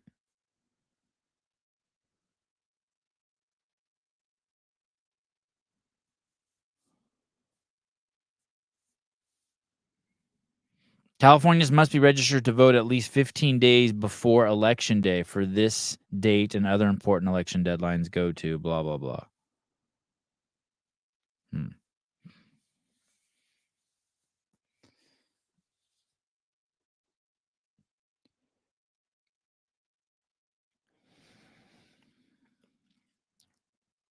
My last affiliate refused to give me a final paycheck unless I signed an NDA when they fired me.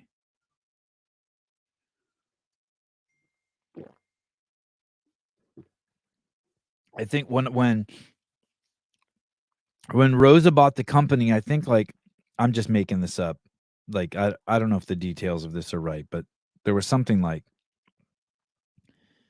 everyone, if you signed something when he started working there, you got like $10,000. And I didn't read it, but it was probably something. I didn't even read it. I don't know what it was, but I signed it and got the money. I don't know what, but everyone got it. And then when they let you go to get your severance package, you got to sign something too. It's like long. I didn't read any of that shit. Sevi, did you apply for the CrossFit Games project manager job? No. I think all those jobs, anything project managers and project what's the other word? Project managers and project. There's another one. What's the other one? Those people were all the losers when I worked at CrossFit. We didn't start getting those kind of people until like 2016 or 17. That was a huge mistake. All those people were losers. All project managers, and there's another word, project directors, they were all losers. All they did was confuse and mess shit up and add noise to the system. They were just losers. They're basically people who are incapable of anything, actually doing anything. And so they should really give them a different title. Those titles have been completely ruined for me. Whenever I see those titles, those are just cogs in the wheel. What's the other one? There's another one. Is it project director and project manager? Whatever they were just all fuck. I felt sorry for those people. They were just losers. I never understood what they were.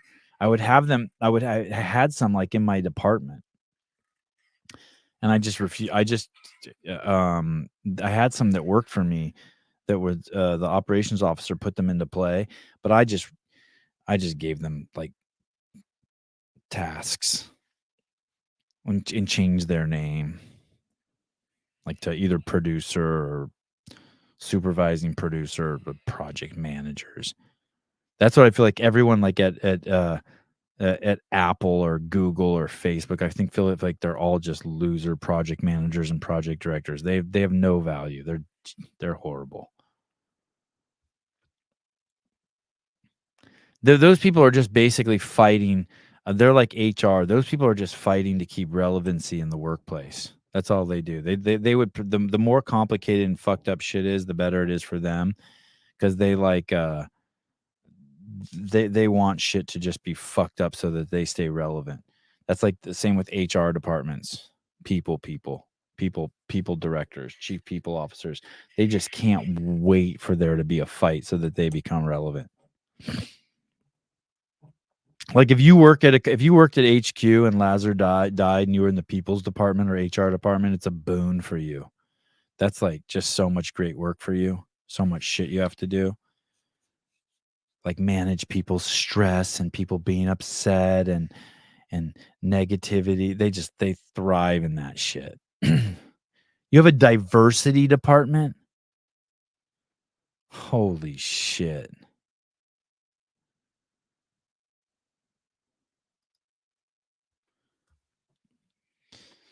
Anyway, that'll be interesting to see what happens to with that all that Musk stuff.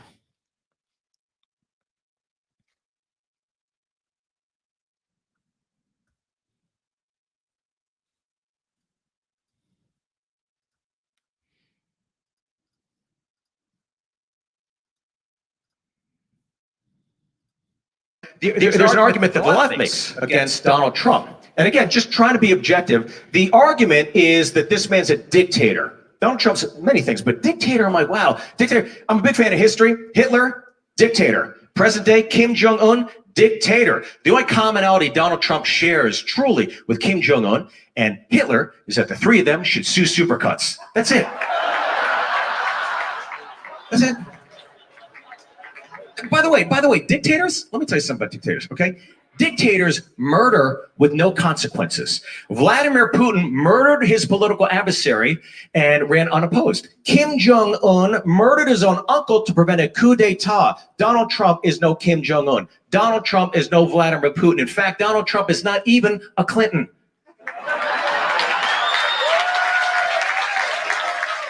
You know, there's an argument that the I will tell you, I was surprised at the reaction of this joke, given this was in California. Do I follow this guy?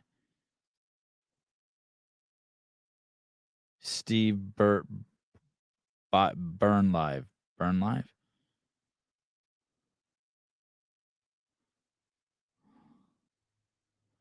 How about Trump at McDonald's? That was crazy. That was cool.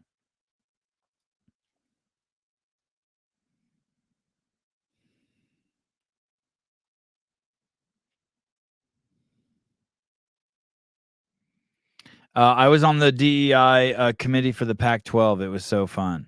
Wow. I think she's Barry McCogner. I think she's being facetious. Troy, U18 U.S. section 957 doesn't mention registering. There might be some other code. Wow. Look at that.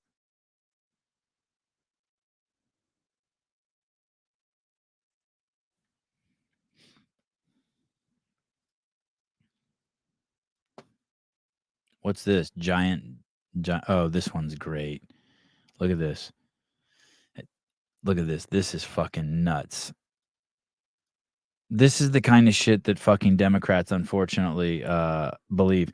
Kamala Harris tells her rally audience that if Jimmy Carter can vote early, so can they. Jimmy Carter recently accomplished his goal of voting for Kamala after early voting opened in Georgia. Carter wasn't looking forward to his 100th birthday, but was instead fighting to stay alive for Kamala Harris, Carter's son said. He said he didn't care about that. It's just a birthday. He said he cared about voting for Kamala. Carter's son said, according to the Washington Post, the footage below was at a recent event in Georgia to celebrate Carter's birthday. Look at him. He's just fucking, his mouth is just wide open and he's just laying back.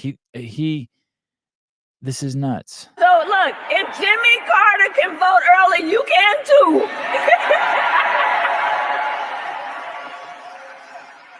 So look, if Jimmy Carter can vote early, you can too. Look at the bookends of. Look at this chick. Is this a chick or a dude? This thing with the mohawk on the left, and this thing on the right. God, there's some fucking obese people. How did they get them up there in the stands behind her? Yeah, Jimmy Carter looks like a corpse.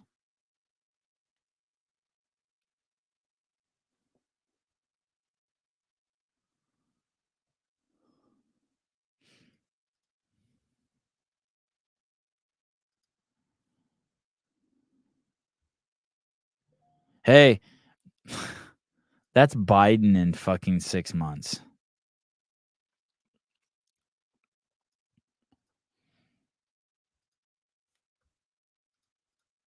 I watched this whole thing last night. I can't believe I watched all of this. By the way, I finished season 2 of Dexter. I started season 3. This is crazy. Here we go. I want to speak to dads specifically, and I want to speak about father-son relationships. America is one of the only cultures where American boys don't have a rite of passage. They're not called up. And it's not just about calling a boy up. It's calling him up according to the ways of God to go face giants, preparing him to say, you will face giants. You are commissioned. You're called and commissioned for a time such as this. What would happen in this culture if every single 12-year-old boy was taught, trained, discipled to defend all women their age, as if they know they're going to marry one of them, as if they know that if I violate a woman, she's going to become someone else's wife, and it's going to break that guy because she's going to be broken. So I want someone else to defend the girl that's going to marry me as a 12-year-old boy. I want them to think, and I've got to defend all women, because here's the cycle. If boys don't defend girls, then girls are raised with an image that boys are weak. Does anyone want to fight about this so far? I'm ready to fuck someone up if someone wants to fight about this. Is someone triggered? Is there someone out there who's like, girls don't need defending? Anyone? Anyone? And those girls who believe boys are weak, who believes they need to do it themselves, they become mothers. You know what they do? They raise weak young men. Because a boy clings to his mother for the first number of years, and then he goes to his father. And that transition from the mother to the father is a transition of saying, your mom nurtured you, your mom protected you. Of course, the dads do it too, but the primary role, your mom fed you, literally. Fed you from her body. You came from her womb. She's feeding you. She's changing your diaper. She's nurturing you. And then there's a handover. Now, Dad, go make him a man. But what the moms do in those formative years is they raise young weaklings because they don't respect the role of a man. They don't value the role. He's not saying all women. You understand that? Of a man. And then when they pass that boy on to the father, they don't say, now go make him a man.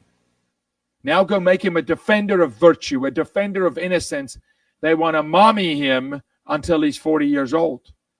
And he never becomes a man. And so then that man raises a weak boy that doesn't defend girls. and the cycle is vicious. To have strong men, you start with women.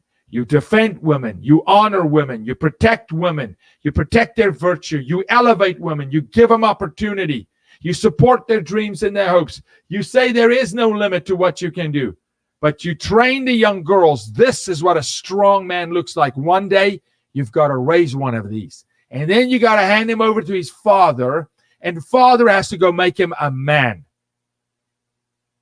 A guy that says, if I die, but I defend my family. I defend my flag. I defend my country. Most of all, I defend the word of God. I represent Jesus Christ. I speak boldly. I don't ask permission. Truth is the food that I eat, so it's what I speak. Our men are weak because we don't make them strong when they're young to defend women, and then women raise weak boys. This is a caution for all dads. Get your boys to defend and protect girls, and tell your girls they don't settle for a guy that does not defend and protect women. And then women, go train your girls how to raise strong young men, and then hand them over to their fathers to make them men. This is vital in our culture right now. There's some great food for thought in there, man. There's some great food for thought in there. Great food for thought. All right, guys.